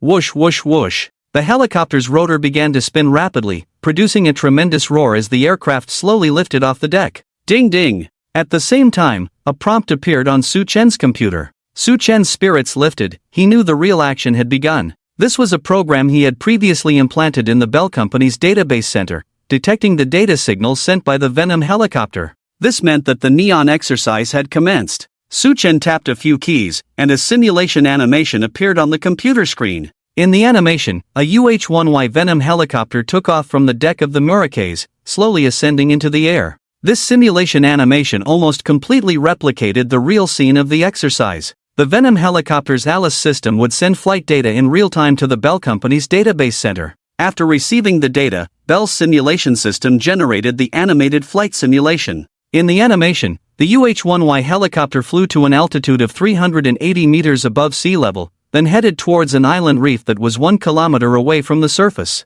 A few seconds later, the helicopter was about 300 meters from the reef. At this moment, the animation displayed a wind speed of 18 meters per second. The helicopter began to shake. Now's the time. Suchin pressed the enter key, sending a command to activate the attack program hidden in the Bell Company's database center. This program, utilizing the Alice vulnerability exchanged from the system mall, could directly access the Venom helicopter's auxiliary piloting system remotely. Modern weaponry is increasingly leaning towards electronic and automated systems, with a higher technological content. Take helicopters, for example. With the automatic pilot assistance system, the pilot's operations have become much simpler, and the complexity has significantly decreased. However, this also brings a huge hidden danger. Once the autopilot program encounters a problem, the consequences could be unimaginable. At an altitude of 380 meters above the sea, inside the Venom helicopter, Major General Hirata Ko was observing the situation on the distant sea with binoculars.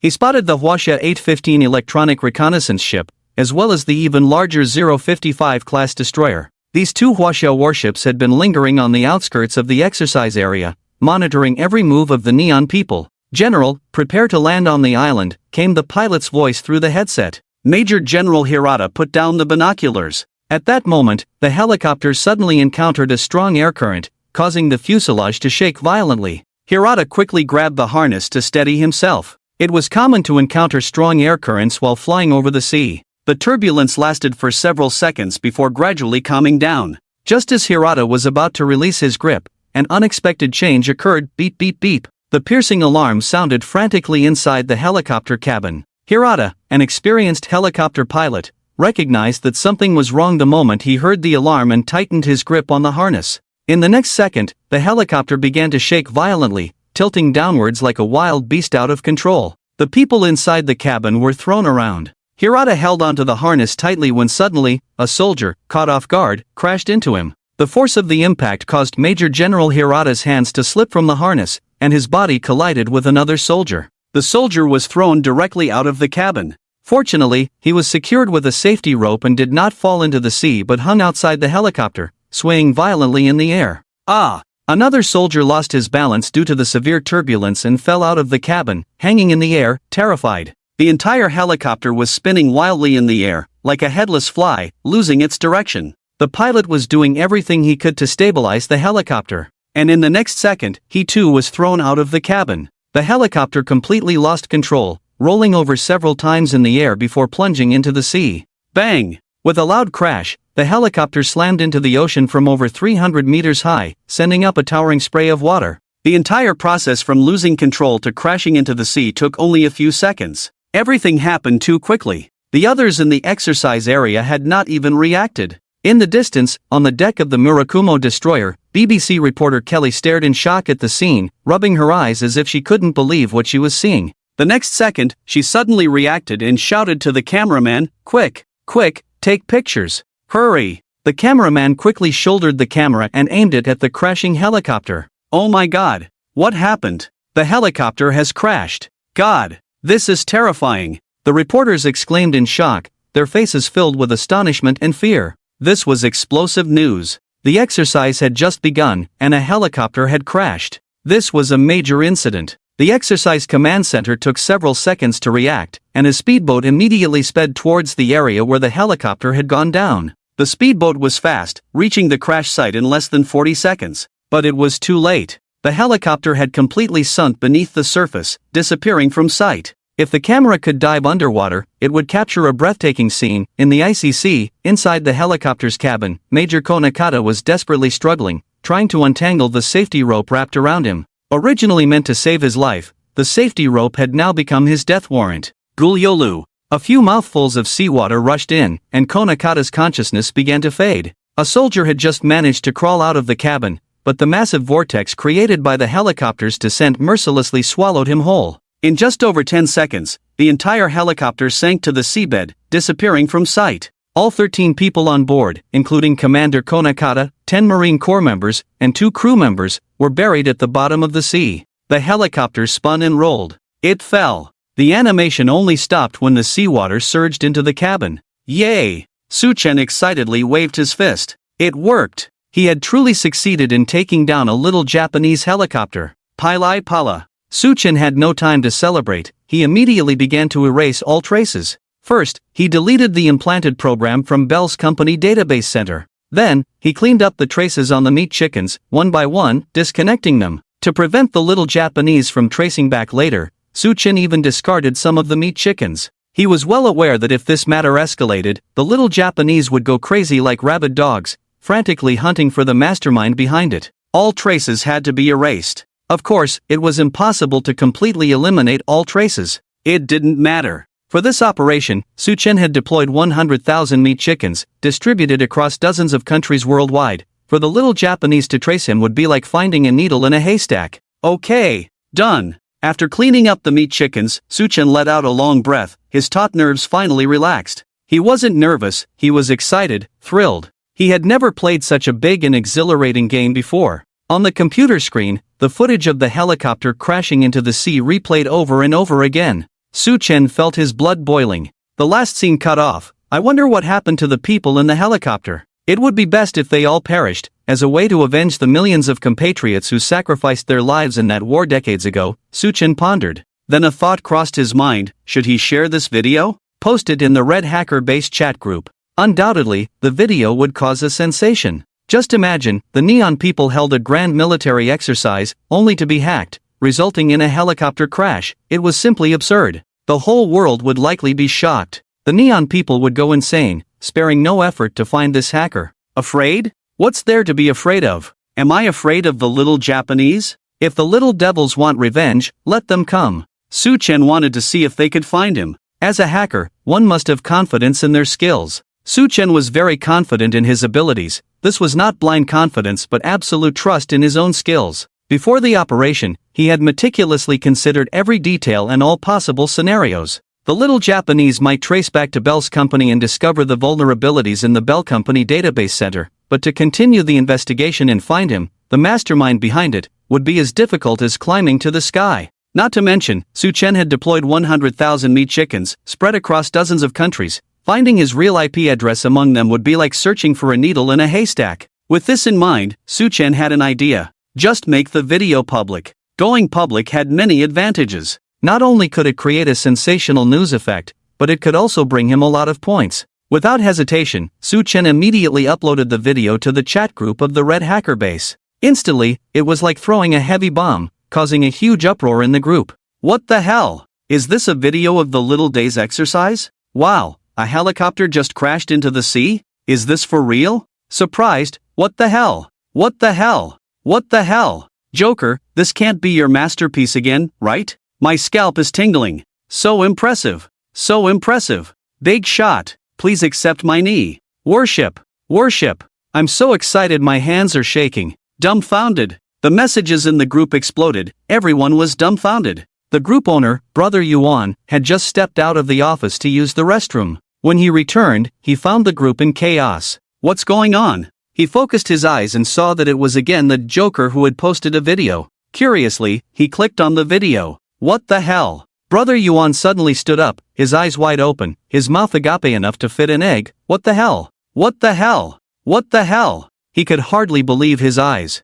The Joker took down a helicopter from Little Days? This is too awesome, right? How did he do it? Brother Yuan excitedly trembled his hands and sent a private message to the Joker. Big shot. Please allow me to bow to you. So awesome. So awesome. Please, tell me how you did it. It's simply godlike operation. Just as Brother Yuan's message was sent, the Joker announced the entire process of the invasion in the group. He even revealed that Alice's vulnerability of the Venom helicopter. In fact, even if he didn't disclose it, Bell Helicopter Company would soon discover this vulnerability. The vulnerability had lost its value. So awesome. So awesome. I declare, the Joker is my idol. Oh my god, so powerful. Big shot, why do you have to show off like this? At Joker, big shot, do you accept disciples? I want to be your apprentice, I'm sincere. This is too awesome. At Joker, big shot, I admire you to the core. At Joker, big shot, what tools are you using? Can you share? Godlike operation. Big shot, please allow me to bow to you. Worship. The 2,000 hackers in the group collectively worshipped. It can be said that after this battle, the ID Joker quickly became famous throughout the hacker community in Long Country. A legend was born in the hacker world of Long Country. Subsequently, many netizens even claimed that Joker was the #1 hacker in Long Country. Not convinced? Go try taking down a helicopter from Little Days yourself. Soon, the video was pinned on the Red Hacker Alliance website and quickly appeared on short video platforms like Douyin and Bilibili, sweeping across the entire Chinese internet like a tsunami. Fingyu Network, News Editorial Department. Dozens of editors were busy working nervously. What the hell? A male editor wearing black-rimmed glasses suddenly shouted, attracting everyone's attention. Wei Gu, what's wrong? A young male editor asked. Big news. Big news. The Little Days exercise has exploded with big news. Zhang Wei shouted excitedly. What news? Hurry up and tell us. Could it be that our warship took down Little Days? Several editors looked over curiously, and one editor was already searching for related news on the computer. Wow! A helicopter from Little Days crashed into the sea. A female editor exclaimed. Is this for real? I saw it too. The news says it was caused by a hacker invasion. No way? How is that possible?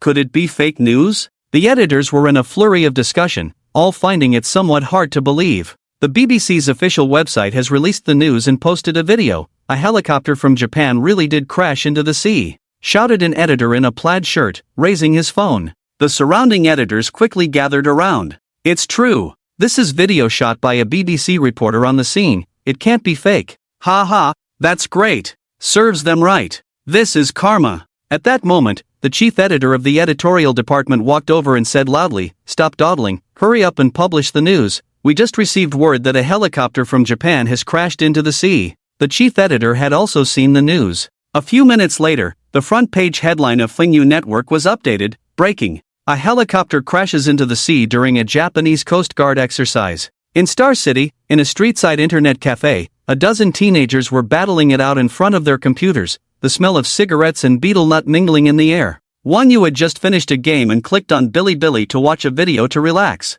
A prominently titled video immediately caught his attention. Japanese exercise suffers hacker invasion, a helicopter crashes into the sea. The video was pinned as a top recommendation on the site, with views already exceeding 300,000. One you curiously clicked on the video. On the screen, a helicopter was violently tumbling in the air before plunging into the ocean. Ha, serves those little devils right. Wang Yu felt great seeing this scene. However, he was puzzled. Were hackers really that powerful? He opened the comments section below the video, filled with numerous comments, a celebration for all. Greetings from the people of Yangcheng. The clown is awesome. Is this fake news? How could hackers be this powerful? Can someone confirm if the news is real or fake? Just returned from the Red Hacker Base. The news is absolutely authentic. Everyone can go to the Red Hacker Base. They released the entire process of the hacker invasion. I just want to say one thing, the clown boss is amazing. In the comments section, many people said it was a hacker named Clown from the Red Hacker Base who did it.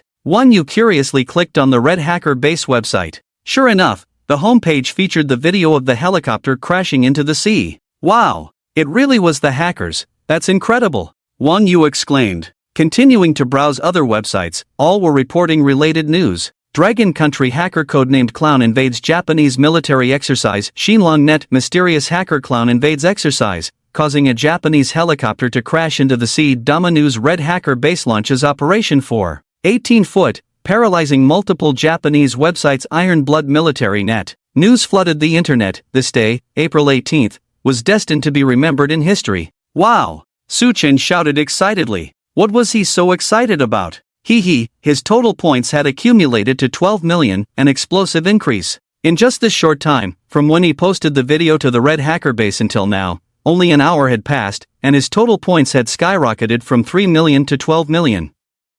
In 1 hour, he earned 9 million points. This was simply explosive growth. Ha ha ha, Su Chen was laughing joyfully. Revealing the video was indeed the right choice. Let the points come even more fiercely. Time passed second by second, and the points grew rapidly. By noon, the total points had already surpassed 20 million. At this rate, earning 100 million points in a day was not impossible. There's a girl in the village named Xiaofang, beautiful and kind, with a pair of lovely big eyes, thick and long braids. Su Chen hummed a little tune, feeling great. With so many points, a celebration was definitely in order. Champagne? Forget it, no champagne, let's just open a bottle of soda. Su-chen took a bottle of chilled drink from the fridge, returned to his computer, and sipped while browsing the web. At that moment, whether it was Douyin, Bilibili, or major news portals, the entire internet was buzzing about the helicopter crash incident involving Xiao Rizi.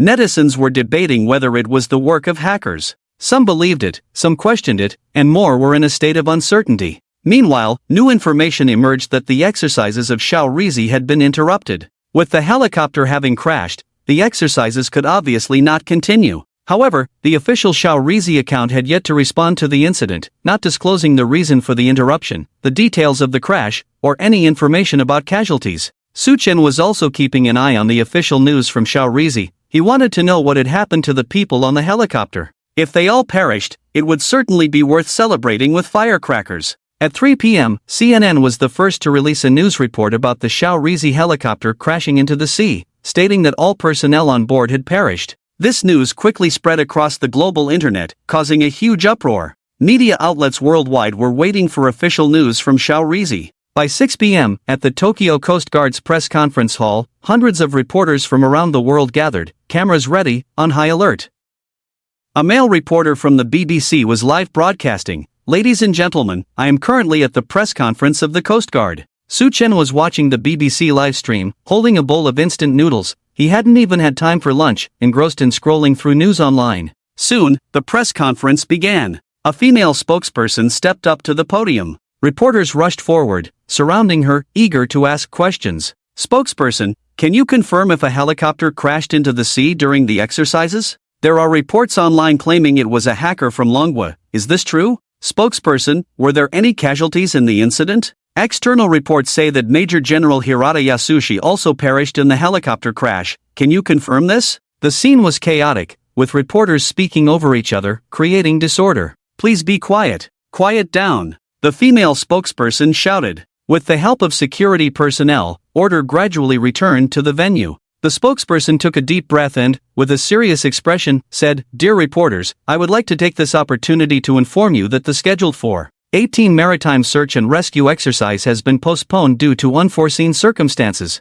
During the preparation for the exercise, one of our UH-1Y Venom helicopters unfortunately crashed into the sea." A wave of astonishment swept through the crowd. The Xiao Rizi officials had finally confirmed the helicopter crash. "Spokesperson, what is the specific cause of the helicopter crash?" "There are reports online suggesting it was caused by a hacker from Manhwa. Is this true?" "Spokesperson, were there any casualties in the incident?" "External reports say that Major General Hirata Yasushi also perished in the helicopter crash. Can you confirm this?" Reporters clamored to ask questions, and the scene descended into chaos once more. "Please be quiet. Quiet down. Thank you," the female spokesperson shouted again. Once the venue quieted down, she continued, "Here, I must convey with a heavy heart that the UH-1Y helicopter crash has resulted in the deaths of 13 individuals, including Commander Major General Hirata Yasushi, 10 Marine Corps members, and 2 crew members." Wow, the crowd erupted in shock. All had perished, and among the deceased was Commander Major General Hirata Yasushi.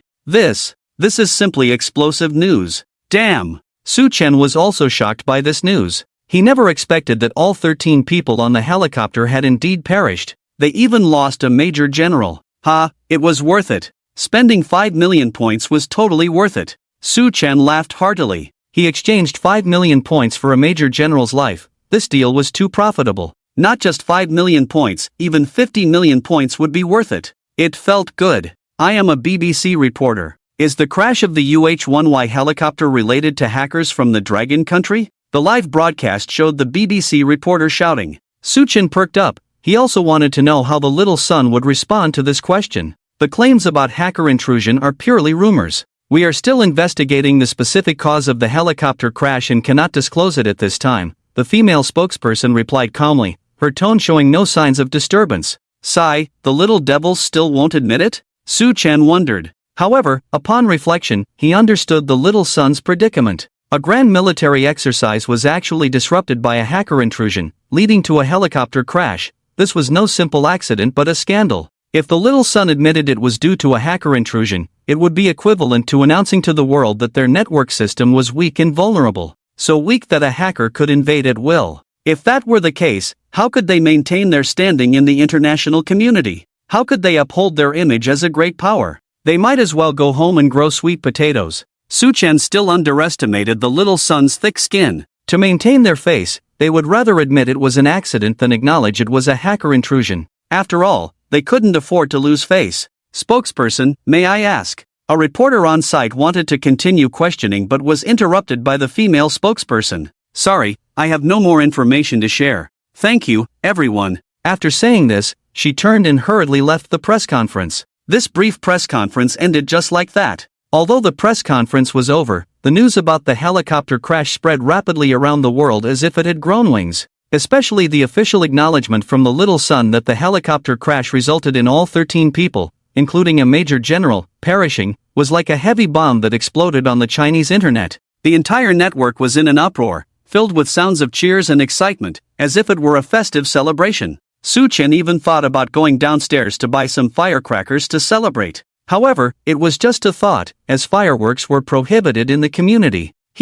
Let's check the points. Su-chen happily opened the system, and the virtual screen displayed a total of points, 52 million. Wow, awesome. Su-chen rubbed his hands in delight. With so many points, what should I exchange for? Just as he was thinking, the computer suddenly emitted a series of urgent alarm sounds. Beep beep beep. A meat chicken was under attack. Su-chen was not flustered. From this morning until now, he had heard this alarm countless times. He knew this was the little son tracking him. Such a big incident would attract not only the little son but hackers from all over the world to be interested in the clown. Su-chen was not worried. He had prepared 100,000 meat chickens. Let the little son come and investigate. Moreover, Su-chen had kept a backup plan. He had set several traps in the meat chicken network, already waiting for the prey to walk into the net. Beep beep beep. A message popped up again in the lower right corner of the computer. #darkweb #neon defense ministry, offering a reward of $10 million for the capture of hacker clown worldwide.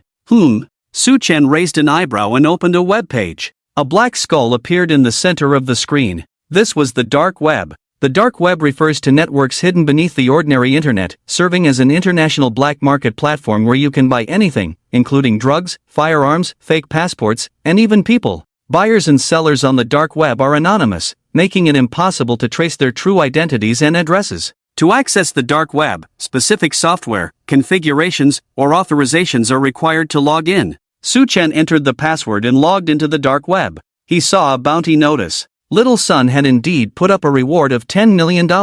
Damn, only 10 million? The little devils are so stingy. Who do they look down on? Su-chen complained, feeling quite dissatisfied. In comparison, the highest bounty for hackers on the dark web was $100 million.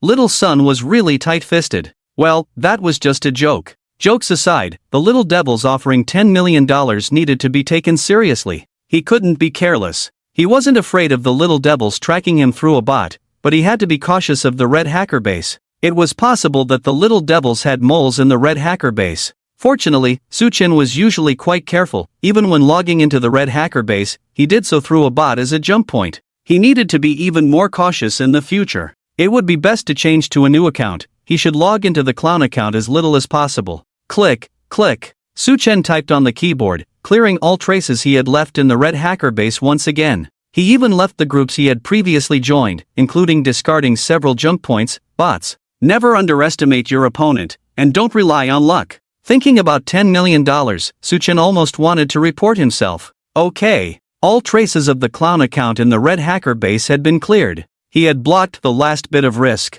Still, the same saying, Su-chen followed the first rule of the hacker code, which was to ensure his own safety. Beep beep beep. The computer emitted a series of alarm sounds again. This time it was different. Someone had triggered a trap in the bot network. Su-chen immediately perked up. There was prey on the hook. He wanted to see which unlucky guy had stepped into the trap. In Nagoya, in a small rental room, smoke swirled. A young man with dyed yellow hair had a cigarette in his mouth, his fingers flying quickly over the keyboard, his gaze focused on the computer screen. The screen displayed lines of code, IP, 20, 13, 15, 30, Seoul, Win XP. This was a bot located in Seoul, and it was the 7th bot tracked by Mishima. The yellow-haired guy was called Mishima, a neon hacker who was currently tracking the clown. Beep. A message popped up in the lower right corner of the computer. Mishima opened the message and entered a chat group. Found a bot, IP address 30.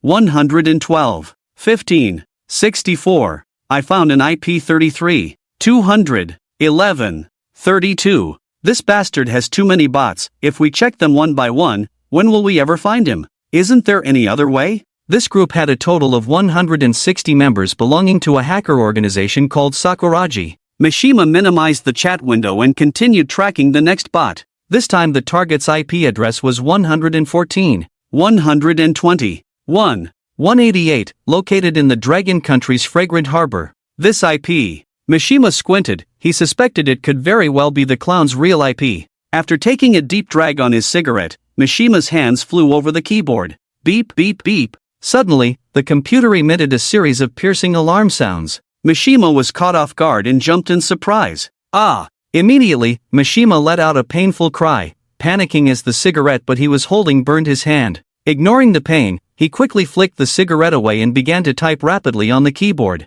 Bang! The ashtray next to him was knocked over in the chaos, shattering into pieces. Mishima paid no attention. All his focus was on the computer screen. Bastard! He shouted. Countless small windows popped up on the screen, 1, 2, 4, 8, until they filled the entire display. The computer had crashed. Bastard! Mishima yelled again, grabbing the keyboard and smashing it down hard on the desk. He thought he was about to catch the clown, but unexpectedly, he had fallen into a trap set by the other party. As soon as he entered, he triggered a virus package, unleashing thousands of viruses that surged forth like a flood, instantly overwhelming his computer's CPU. A regular computer simply couldn't withstand such a fierce attack. Bastard! Bastard! Bastard! Mishima frantically pounded the keyboard against the desk, venting his anger. After a moment of release, he sat back down and moved to another computer. Connecting to the internet, he logged into the chat group and quickly sent a message. I'm down. IP address 114,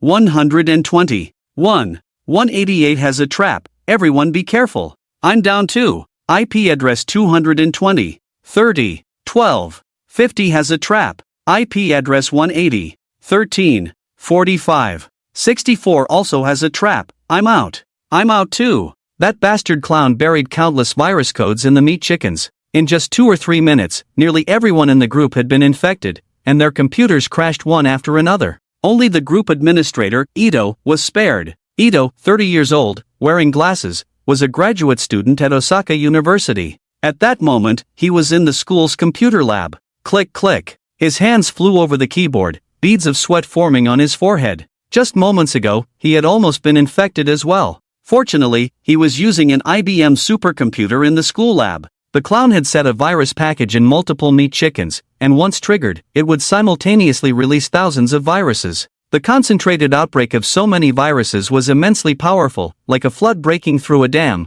capable of instantly overwhelming the CPU of a regular computer. Only large servers could withstand such an attack. Even so, Ito was drenched in cold sweat. He had secretly accessed the school's supercomputer, and if the server crashed, he would be in serious trouble. Should I continue? Ito hesitated. He was worried about the server in the lab being blown up. The other party was definitely a top-notch expert. However, it was precisely because they were an expert that it was more challenging. Ito wiped the sweat from his forehead and continued to track the clown's whereabouts. This time, he was even more cautious. Hee. Suchen looked at the computer screen, a sly smile creeping onto his lips. On the meat chicken monitoring program, originally over 100 IPs, a large portion had now disappeared, leaving only a few still struggling. One of the IP addresses came from Kyoto University. The logs showed it was an IBM server. The other party had relied on the server's powerful performance to withstand the virus attack. Beep, beep. The alarm sounded again.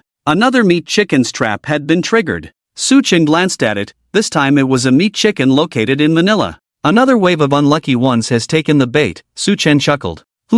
Wait a minute, the virus package on the meat chicken hadn't been triggered. What's going on? Suchen carefully checked the logs and found that the opponent had actually bypassed the traps. Immediately, he noticed that the opponent was breaking through the meat chickens at an astonishing speed. Within minutes, they had tracked down a meat chicken. In just a short span of over 10 minutes, the opponent had compromised dozens of his meat chickens. A master, definitely a top-tier expert. Suchen's expression became serious. Finally, he had encountered a skilled opponent. Good, the stronger the opponent, the more excited Suchen became. If the opponent was too weak, it would not pique his interest. Come on, let me see who has come. A glimmer of excitement flashed in Suchen's eyes. He opened the scanning tool, activated the firewall, and then called up an intrusion analysis tool to analyze the opponent's attack methods. Half an hour later, he found the answer. It turned out that the opponent had exploited a vulnerability in a Windows XP system upgrade program. No wonder they could bypass the traps he had set.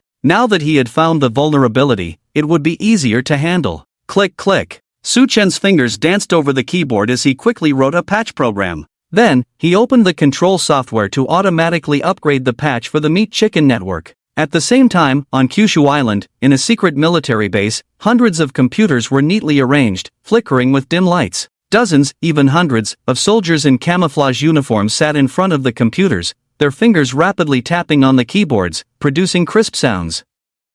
The entire hall was filled with a tense atmosphere. In the center of the hall, a massive screen displayed a world map. On the map, dozens of prominent red dots were scattered, each representing a tracked meat chicken. Ding ding! Suddenly, an alarm sounded. A message popped up on the big screen. Tracking failed. A soldier stood up and reported loudly, "Report. The opponent's meat chicken has upgraded the patch, and the CD33 vulnerability intrusion tool is ineffective." The commander, Junpei Anada, a middle-aged man with the rank of Major General, did not seem surprised by this news. Since the clown could infiltrate military exercises, they were definitely not an ordinary hacker. Activate the CD004 intrusion tool and continue tracking, Junpei Anada ordered without changing his expression. Switching to another tool, they resumed tracking. The speed of compromising the meat chickens increased again. One by one, the meat chickens fell to their attacks. Su Chen narrowed his eyes, analyzing the opponent's attack methods while simultaneously initiating counter-tracking.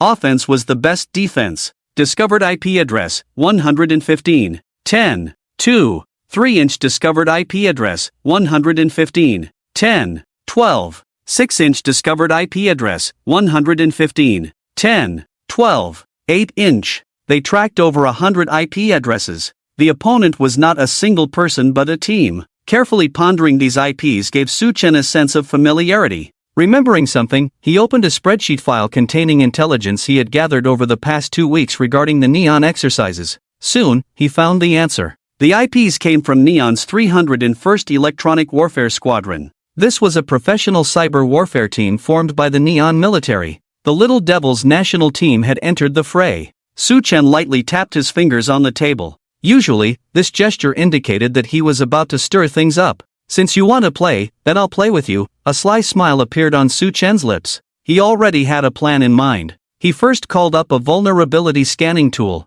Discovered IP address 115. 10. 2. 3. Vulnerability found. Discovered IP address 115. 10. 12. 6. Vulnerability found. Discovered IP address 115. 10. 12. 8. Vulnerability found. Next, it was simple. He activated the vulnerability intrusion tool and silently infiltrated the network system of the 301st Electronic Warfare Squadron. Gently pressed the enter key on the laptop screen. A camera window appeared. It was the command hall of the 301st Electronic Warfare Squadron. Hundreds of soldiers in camouflage uniforms. A massive screen, with various data and charts that dazzled the eyes. This was the regular army of the enemy. It looked quite impressive. Su Chen's gaze fell on an officer in the center of the hall, who bore the rank of Major General. Ding ding! At that moment, a piercing alarm suddenly rang out in the hall. So soon discovered? Su Chen was somewhat surprised. As expected of a professional cyber warfare team, their reaction speed was impressive. He had only opened a camera, and within seconds, it had triggered the firewall. Hee, the little devils have found out, huh? Then let me send you a big gift. Su Chen chuckled. As soon as he finished speaking, all the computers in the hall, including the images on the massive screen, switched. That damn pleasant goat, I will definitely catch you. Grey Wolf, you always say that, but you fail every time. Humph, this time I won't fail again. I will use my new invention to catch you. Again, it was pleasant goat. I see you all look tired, so here's a little relaxation for you. No need to thank me. Su Chen grinned mischievously. The hall was in chaos. The little devils were flustered. Who would have thought their own base had been infiltrated? Cut off all external links. Major General Yasuda Junpei was relatively calm and immediately issued the order. After a dozen seconds, all the screens returned to normal. A few minutes later, they found the method of the intrusion, which exploited a port service vulnerability.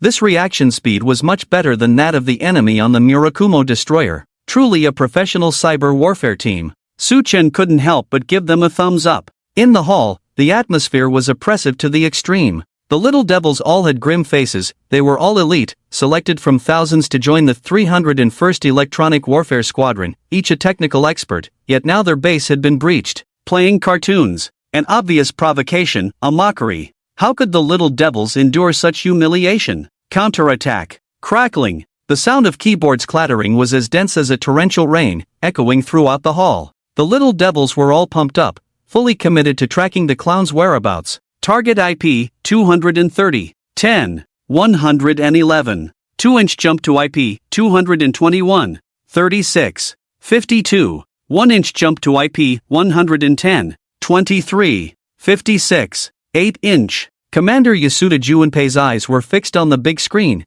as one meat chicken after another was marked. The little devils pursued relentlessly. Half an hour later, they tracked down an IP address, 120. 114. 12. 123, Manila. The image on the big screen switched to a satellite map of Manila. A red dot marked a building in the city center. Yasuda Junpei squinted, staring at the red dot. Are we sure this is the clown's hideout? A nearby aide hesitated for a moment and replied, we can't be completely sure, but General, the clues we have so far point to Manila. Implicitly, it meant they could only follow the lead for now. Yasuda Junpei did not hesitate any longer, picked up a red phone on the table, and dialed the number for the Neon Embassy in Manila. Manila, Neon Embassy. In the office, a middle-aged man with a small mustache, dressed in a suit, was handling documents. At that moment, a red phone on the desk rang. The man with the mustache picked up the phone. This is the Neon Embassy in Manila. I am Mita Yuichiro. Ambassador Mita, this is Yasuda Junpei. My unit needs your assistance. On the other end of the line, Yasuda Junpei's serious voice came through. Yes. Yes. Yamada bent down and nodded. After hanging up the phone, he picked up another phone on the table and dialed the number for the Japanese Air Force Base in Manila. Japan had signed a visiting forces agreement with the Philippines, under which Japan established an Air Force Base in Manila. The Japanese were directly mobilizing the Marine Corps from the Air Force Base to capture the clown. The operation still required cooperation from the Manila side, so Yamada made several more calls. The scene shifted to downtown Manila. An ordinary building had a sign at the entrance, Lugar ng Pagsasundo, place of rehabilitation. This was a nursing home. Woo woo woo. In the distance, a piercing siren sounded. Several military trucks roared in and stopped at the entrance of the nursing home. A dozen fully armed soldiers quickly jumped out of the vehicles and surrounded the nursing home. A squad rushed into the nursing home first. They burst through the front door, crossed a small courtyard, and saw 7 or 8 elderly people, some sitting in wheelchairs, some leaning on canes, some playing chess, and some listening to the radio, who were all stunned by the sudden intrusion of soldiers.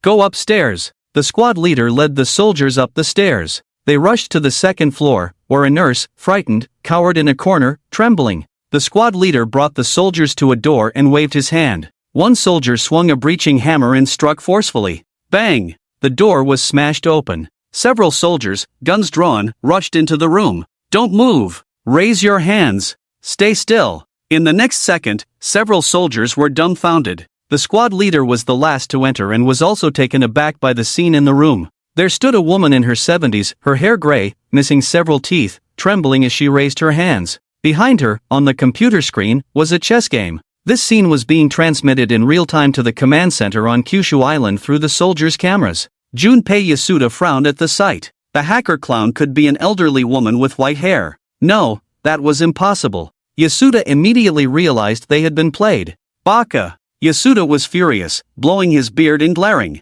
They had mobilized the troops stationed in Manila for a false lead. Moreover, to ensure cooperation from Manila, they had issued a check for $1 million. As a result, they had not captured the hacker clown, but instead had caught a toothless old lady. How wonderful! Ha ha ha! Su Chen looked at the scene on the computer screen and laughed out loud. Ah ha ha ha! He laughed so hard that he doubled over, tears streaming down his face. Indeed, this scene was the trap he had meticulously designed. He had deliberately attacked the headquarters of the 301st Electronic Warfare Squadron to stir up hatred, provoking the Japanese into a frenzied chase, then left a false lead to guide them step by step, ultimately leading them to a computer in a nursing home in Manila. Little devils, are you having fun? Su Chen wiped away his tears, genuinely laughing. If you're happy, let's keep playing. He had set many such traps. The next trap was in Seoul. Next, he would continue to lead the little Japanese, step by step, into the trap. The best part was not having to worry about the little devils not taking the bait. If it were anyone else, after being fooled once, they would likely not fall for it again. But the little devils were different. They would bite down like rabid dogs and not let go, because their orders were to find the clown at all costs. So even if they knew it might be a trap, they would jump in without hesitation. "Little devils, come on, come catch your grandpa," Suchin shouted at the computer screen, his arrogance palpable. After all, he had the strength to be arrogant. Half an hour later, the 301 Electronic Warfare Squadron found a new lead from the computer at the Manila nursing home, an IP address located in Seoul. Junpei Anada had already caught the scent of a trap. "General, could this be the same old trick again?" His aide pondered. Anada's expression fluctuated, hesitating for a moment before finally picking up the phone and dialing the Japanese embassy in Seoul. Seoul, as night fell. The city was dotted with stars. A helicopter roared across the night sky. Inside were 7 or 8 fully armed American soldiers. Manila had a Japanese military base, but Seoul did not. What to do if they wanted to capture a hacker in Seoul? Naturally, they had to seek help from their sugar daddy. Thus, the Japanese turned to their American sugar daddy for assistance. The American sugar daddy was quite accommodating, dispatching a helicopter and a special forces team to help the Japanese capture the hacker known as the Clown. Of course, asking the sugar daddy for help came at a price. Not much, just $5 million. Under the cover of night, the helicopter slowly approached the target, a luxurious villa located in the suburbs. It was already 1 in the morning, and a light was still on in a room on the 3rd floor of the villa. Thud thud thud. The helicopter's massive roar shattered the night's tranquility. In a room on the 2nd floor of the villa, the male owner was awakened by the noise of the helicopter. Rubbing his sleepy eyes, he looked out the window to see flashing lights. A helicopter hovered above the villa, and then a rope was thrown down from the cabin. Several American soldiers quickly slid down the rope and rushed into the villa. Bang! With a loud crash, the villa's front door was smashed open. Go! Go! Go! The soldiers, guns drawn, charged into the villa, heading straight for the 3rd floor. "Don't move! Raise your hands! Stay still!" On the 2nd floor, as the villa's male owner opened the door, looking bewildered and still processing what was happening, he was tackled to the ground by 2 soldiers. Meanwhile, another team of soldiers had already rushed up to the 3rd floor, arriving at the door of the room with the light on. The room was eerily quiet, with no sounds at all. Bang! One soldier kicked the door open. "Raise your hands! Don't move!" Several soldiers stormed into the room, shouting loudly. Something felt off. Inside the room was only a 17 or 18-year-old boy, wearing headphones, staring at a computer screen where a sexy woman was dancing provocatively. The boy looked bewildered, terrified and at a loss as he gazed at the soldiers who had burst in. Is watching a dance illegal? Did they really send in special forces for this? If the boy had known this would be the outcome, he swore he would never dare to sneakily watch such dances at night again. Kyushu Island, in the command hall. Bang! Major General Junpei Anada slammed his fist on the table, his face dark with anger. He had been played again. Ha ha ha, I'm dying of laughter. Oh my, this is killing me. Suchen laughed heartily, doubled over with mirth. A bunch of fools. Ha ha ha, little Japan, are you happy? Is it fun? Hee hee, I won't let you off easy.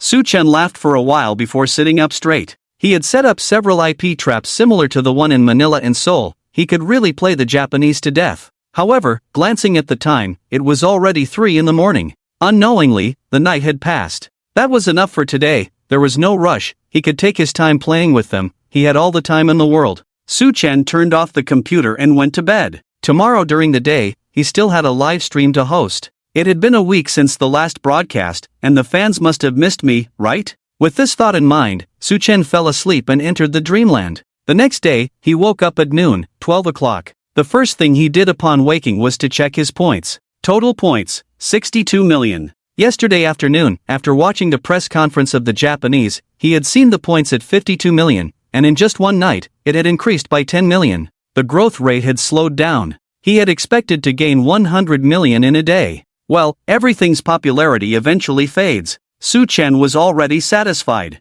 Next, he logged into the botnet to check the situation. Ding ding ding. As soon as he logged in, the alarm sounded incessantly. Suchen opened the logs and found that hundreds of IPs were continuously attacking the botnet. After checking several trap logs, he discovered that over 1,000 IPs had triggered the traps overnight. Hee hee. Suchen couldn't help but laugh. He could imagine the frantic expressions of those who fell into the traps. After that, Suchen continued to observe for a while before logging out of the botnet. He logged into the Douyin account Little Boy, posted a notification for a live broadcast at 2 p.m., and then got up to leave the room for lunch. By the time he returned to his room, it was already 1 p.m. There was still time before the 2 p.m. broadcast. Suchen pulled up the attack logs of the 301 Electronic Warfare Squadron to analyze their attack methods. This was also a daily learning routine for hackers. By analyzing the techniques and methods of experts, they could learn and accumulate the latest skills. Half an hour passed in the blink of an eye.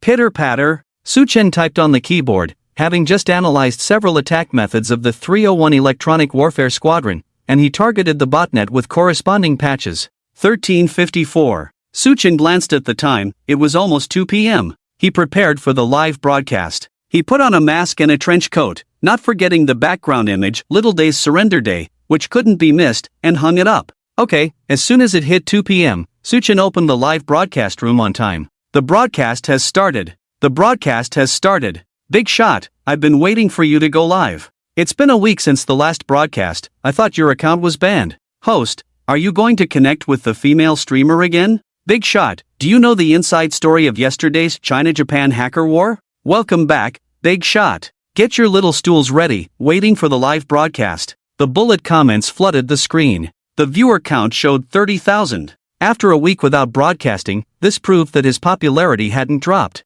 Brothers, did you miss me? Suchen smiled brightly at the camera. Well, with the mask on, the netizens couldn't see his smile. I took a week off to recharge and study. I'm back this week. Thank you for your patience. Big shot, you finally went live. We missed you so much. Did you participate in the 4/18 China-Japan hacker war yesterday? Host, tell us about the insider information of the hacker war. Big shot, did you take part in the 4/18 operation? At Little Boy, do you know the Joker Big Shot? Many netizens inquired about the insider information of 4/18. Suchen smiled and said, everyone wants to know the insider information of the 4/18 hacker war, right? I can actually talk about this because, fortunately, I was one of the participants. Big shot, you participated too? Of course, as a hacker from the Dragon Country, it's my duty to take on the little devils, don't you think? Suchen replied with a smile and continued, this operation was initiated by the Red Hacker Base, organizing tens of thousands of participants. It can be said to be unprecedented in scale, the largest hacker operation in nearly a decade, even surpassing the 2000 China Mold hacker war. We successfully paralyzed almost all mainstream media and government official websites in Neon. Speaking of this, Suchen sent several screenshots of the Neon website being paralyzed into the live broadcast room, sharing the joy with the netizens. There were many exciting moments in this operation, and even now, thinking back, I still feel a rush of blood. Suchen said with emotion. Big guy, can you talk about the Joker situation? Do you know the Joker? The Joker Big guy took down a helicopter from Little Japan all by himself, is that true? The bullet comments flooded in netizens eagerly asked questions. Suchen saw the mentions of the Joker and replied, as for the Joker Big guy, actually, like you all, I really want to get to know him. I only know he is a big shot from the Red Hacker Base, and I don't know much else. If any friend has the contact information for the Joker Big guy, please be sure to let me know. After a pause, Suchen continued, it is true that the Joker Big guy took down a helicopter from Little Japan all by himself, I guarantee it absolutely. Awesome. The Joker Big guy is mighty. The Joker Big guy is amazing. Host, who has better skills, you or the Joker Big guy? A netizen asked him who had better skills between him and the Joker, and Suchen humbly replied, everyone, please don't flatter me too much. The Joker Big guy's skills. Let's put it this way, he is among the top in the world, my skills definitely can't compare to his. The Joker Big guy is my idol, and I still need to keep learning from my idol. Next, Suchen continued to chat with the netizens about the insider information on 4/18. The netizens were very interested and engaged. After all, a helicopter from Little Japan crashed during an exercise, resulting in the death of a major general. Such big news, who wouldn't be interested? Big guy, there are reports saying that the crash of Little Japan's helicopter was caused by our 815 electronic reconnaissance ship releasing electronic interference, which led to the helicopter losing control and crashing into the sea. However, the official statement from Little Japan denied that the helicopter crash was related to our warship. What do you think? A netizen asked. I'm not clear about the news you mentioned. Where did you see it? Suchen asked.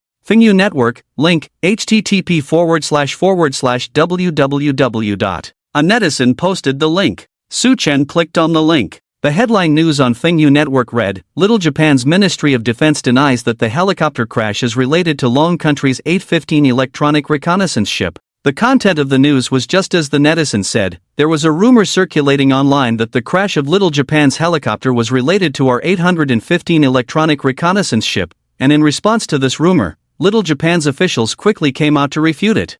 This news is interesting, Su Chen said with a smile. Little Japan hurriedly came out to refute it. What does this indicate? Brothers, think about it carefully. What does this indicate? I don't know how you all feel about this news, but I have strong feelings about it. Su Chen paused and sighed. You see how quickly Little Japan refuted the rumor, almost immediately. When have you ever seen Little Japan so proactive in refuting rumors? This reminds me of 86 years ago when Little Japan used a soldier's disappearance as an excuse to shell the Lugo Bridge. Today, 86 years later, a helicopter from Little Japan crashed, resulting in the deaths of 13 people, including a major general, yet they quickly clarified that this matter has nothing to do with us. Why has Little Japan undergone such a significant change? The reason is simple. Because today we are strong. The host is absolutely right. Exactly. The reason Little Japan came out to clarify immediately is that we are strong today. When we become strong, even if our aircraft carrier passes harmlessly near Little Japan, if any unfortunate event occurs on their side, they will also come out to clarify immediately, fearing that we might misunderstand, worried that neighboring countries might feel shocked because of it. Laughing and crying. Huaxia must be strong. Must be strong. To fear power without virtue, to have small courtesy but no great righteousness, this is what describes a country like Little Days. I'll share a quote from a Little Days Defense Ministry official. We should not make unfounded statements, as this will only complicate the situation further. The great rejuvenation of the Chinese nation. When you are strong, there are good people around you. Whether as an individual, a country, or a nation, being strong is fundamental. The netizens were filled with emotion. At this moment, in the live broadcast room, after half an hour of streaming, the online audience had increased to 50,000. Alright, brothers, let's get started. Su Chen shouted into the live stream. As soon as they heard get started, the netizens perked up. Which female streamer are we connecting with this time? Streamer, please connect with Lisa. I want to see her without makeup. Requesting to connect with Yo-Yo the Little Fairy. The comments flooded in with names of female streamers. Today we won't connect with a female streamer. Let's switch it up and play in a different lane. It's not fun to always play in the same lane, and we should leave some food for the female streamers too, right, brothers? Su Chen said with a smile. As soon as he finished speaking, a wave of gifts surged into the livestream. Erica sent the streamer a carnival ×1. Bing Bing sent the streamer a carnival ×1. Little Girl sent the streamer a carnival ×1. Dan sent the streamer a carnival ×1. What's going on? They haven't even started yet, and there are so many gifts? Su Chen was a bit surprised. Upon closer inspection of the IDs of the users sending gifts, he recognized a few familiar names. Oh, Su Chen smiled. He understood. It turned out the gifts were sent by the female streamers. Some might wonder why the female streamers were sending gifts. The reason is simple. Little Boy himself said he was switching lanes and wouldn't be messing with them anymore. You have to know, every time Little Boy goes live, the female streamers on Douyin are on edge, either avoiding him or feeling anxious. Thank goodness, the big shot isn't playing anymore. They all breathed a sigh of relief. They were genuinely scared of being messed with. Thanks to Airco, Bing Bing, Little Girl, Dan, thank you for your carnival. Alright, no need to send more, I appreciate the sentiment, Su Chen said with a smile. In just a short while, he received over a dozen carnivals, with a total gift value exceeding 50 or 60,000. This was simply making money while lying down. Jia sent the streamer planes ×10. Hui Z sent the streamer a carnival ×1. Sanjia sent the streamer flowers ×99.99. The gifts continued to flood the screen. Thank you. Su Chen clasped his hands together. It wasn't until the total number of gifts exceeded 100,000 that it gradually came to a stop. Wow, just received 100,000 in one go. Internet celebrities really make money fast. Su Chen couldn't help but exclaim. Next, Su Chen typed a few keys, and a line of special effects subtitles appeared above his head in the livestream. Hacker Online, upholding justice. Brothers, if you need me to uphold justice for you, feel free to connect directly, Su Chen said. The blooming youth requests to connect. Just as he said that, a connection request popped up. Su Chen clicked accept. A small window opened in the livestream, revealing a man in his 30s wearing glasses, looking like a white-collar worker. "Hello, big brother, what should I call you?" Su Chen asked with a smile. "Hello, big shot, I'm a bit nervous. Just call me Xiao Lu," the man stammered. "Don't be nervous, just treat it like chatting with a friend," Su Chen smiled. "I'll call you Lugu, you look older than me." He then asked, "Lugu, what do you need my help with?" "It's like this, boss, I've been getting a scam call recently, saying I have a transaction overseas that I need to." Brother Lu spoke with some nervousness. "Boss, I'm about to be driven crazy by them." "Oh, a scam call? What's the situation? Tell me about it," Su Chen asked. "It's like this, I've been getting several scam calls every day for half a month, morning, noon, afternoon, and evening. They call at all times, sometimes even after 10 p.m, it's so annoying." Brother Lu said, pulling out his phone to show Su Chen his call log. "Boss, look, they call several times a day." Su Chen saw that there were multiple missed calls from the same number in the call log. 138 ********. This is the number, right? Su Chen asked. "That's right, it's this number." Brother Lu nodded. "Okay, Brother Lu, watch how I handle this. Can you send me your phone number? Don't say it in the live stream, just email it to me," Su Chen said. Publicly sharing a phone number in the live stream would expose personal privacy, but scam numbers could be disclosed. "Boss, what's your email address?" "Oh, I see it," Brother Lu said, noticing the email address in the host's profile. A few dozen seconds later, Brother Lu sent a message. "Boss, I've sent my phone number to your email." Su Chen logged into his email. Ding ding ding. As soon as he logged in, an alarm went off. Another hacker was attacking his email. No need to panic. Stay calm. Ever since he made his email address public, such attacks had never stopped. Su Chen found the email from Brother Lu and noted down his phone number. "Brother Lu, I'm going to set your phone to call forwarding to a virtual number," Su Chen said as he opened a virtual phone app to set up the call forwarding. Soon, it was all set. "I've set your phone to call forwarding. Next, if the scammer calls, don't answer. The call will automatically forward to the virtual number I've set up, and I'll answer it," Su Chen explained, then added, "Now I'm going to use your phone to call this scam number. Let it ring twice and hang up, just to test if the scammer will call back. If they dare to call back, just watch how I operate." After saying that, Su Chen dialed the scammer's number using the virtual phone app. Beep, beep. After 2 rings, Su Chen hung up. Then he waited for the scammer to call back. Would the scammer call back? 10 seconds passed with no response. "Don't worry, let's wait a bit longer. If they don't call back, I'll call again." Before Su Chen could finish his sentence, the virtual phone app rang. Beep, beep. Ha, the scammer called back. "Brothers, it's showtime." Su Chen perked up. At that moment, over 60,000 viewers entered the live stream, eagerly waiting for the drama to unfold. The viewers were also surprised that the scammer actually called back. "Brothers, get ready for the show," Su Chen said as he answered the call. "Hello, is this Mr. Lu?" A man's voice came from the other end. "Ahem." Su Chen cleared his throat and deliberately spoke in a broken Japanese. "May I ask who you are and what you need from me?" "Mr. Lu, you need to bring your ID to the Los City police station immediately. My badge number is 153,201. My name is Li Yiliang," the man said sternly. "Oh, I see, I've long heard of your great name, Mr. Li. Unity is Li Yiliang, and Li Yiliang is iron. So it's you, Mr. Li," Su Chen said in a teasing tone. The hodgepodge of Japanese, combined with Su Chen's sarcastic tone, was simply hilarious. Put. Ha ha ha. The host's hodgepodge Japanese is amazing. Thumbs up. The netizens were amused and flooded the screen with comments. "What the hell, are you messing with me?" The man on the other end of the phone sensed something was off and threatened. "Do you know how serious this is? Your situation could lead to 10 years in prison, you know?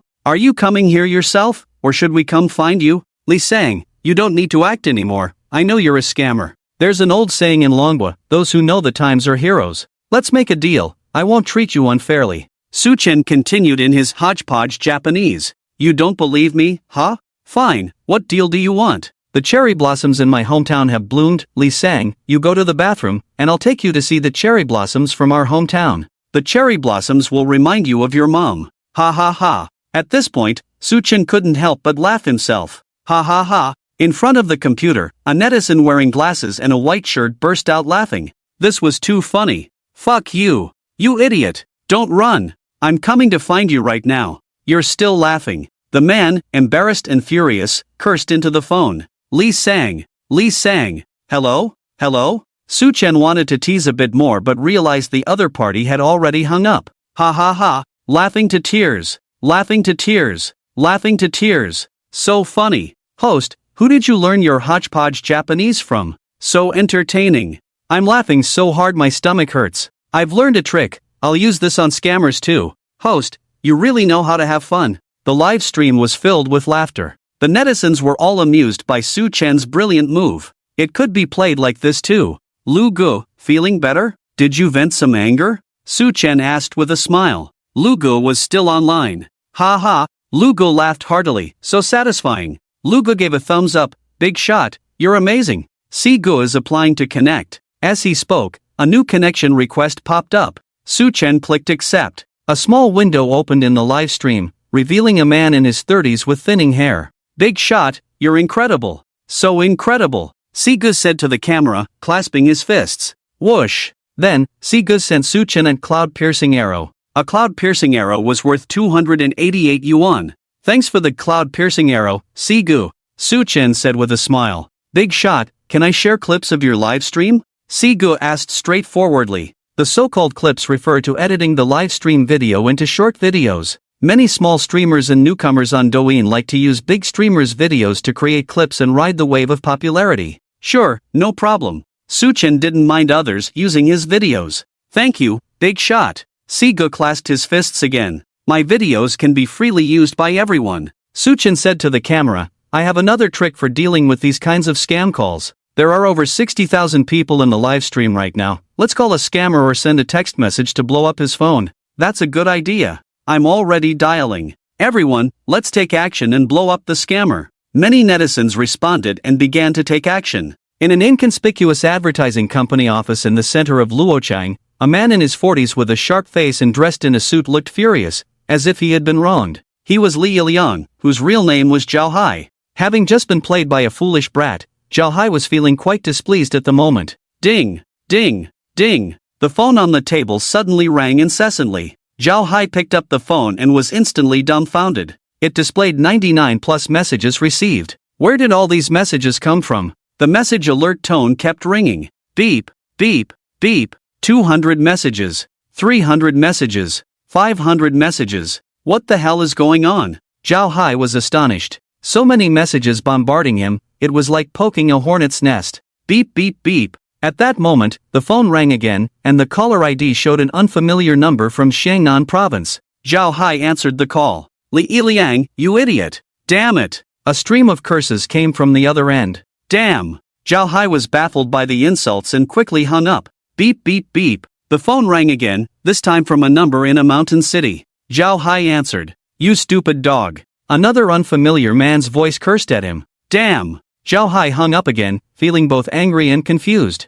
What on earth was happening? He was completely bewildered. Beep beep beep. The phone rang again, yet another unfamiliar number. Zhao Hai hesitated for a moment but still answered. Li Sang. Before the other party could finish, Zhao Hai immediately hung up. Beep, beep. Just after hanging up, the phone rang once more, as if it would never end. At the same time, the message alert tone continued to sound. Damn. Is this never ending? Zhao Hai cursed in exasperation. Then, the phone screen went black, and it completely froze. Damn it! Which bastard is messing with me? Zhao Hai roared, his face flushed with anger. In the live broadcast room, after the fourth brother exited the call, another netizen, Xiao Lei, applied to connect. Su Chen clicked accept. A small window appeared showing a 25-year-old office worker in a white t-shirt and a cap. Xiao Lei, did you also receive a scam call? Su Chen asked. Yes, boss, Xiao Lei nodded. I received a scam call yesterday. They said my bank card was frozen and asked me to provide my bank card information to verify my identity.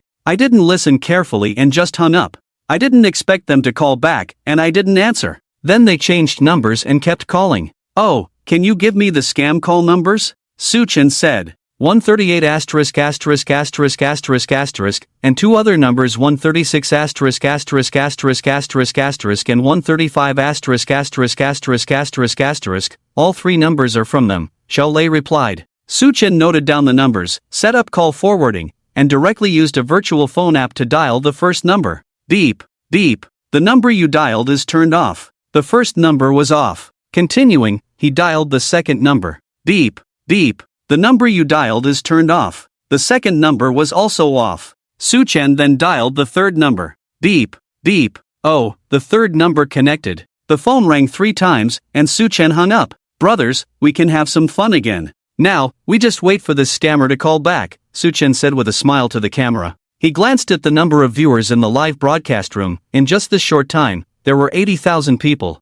The barrage of comments gradually decreased. The netizens all quieted down, waiting for the show to unfold. Beep beep beep. After about 30 seconds, the virtual phone app rang. The scammer was calling. Brothers, quiet. Su-chen gestured for silence to the camera. Then he answered the call. Hello, this is the Keifubo Customer Service Center. My employee number is 008. The system shows that when you applied for a Keifubo account, you filled in student information and activated the Huabei and Jiabei services. May I ask, are you still using this account? On the other end of the phone, a man spoke in standard Mandarin, his tone gentle and polite.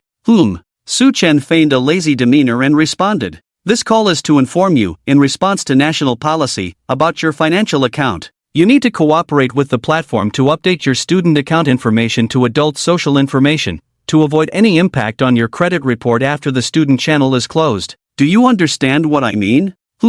Okay, let me explain the process of changing it. Shortly, I will transfer you to our back-end assistance manager, who will verify your identity. Once confirmed that it is you, you can then update your work information in the financial app. The entire process will take about 3 to 5 minutes. I will transfer you now. The man seemed to sense that there was no response on the other end, so he asked, Hello? Sir, are you still there? Can you hear me?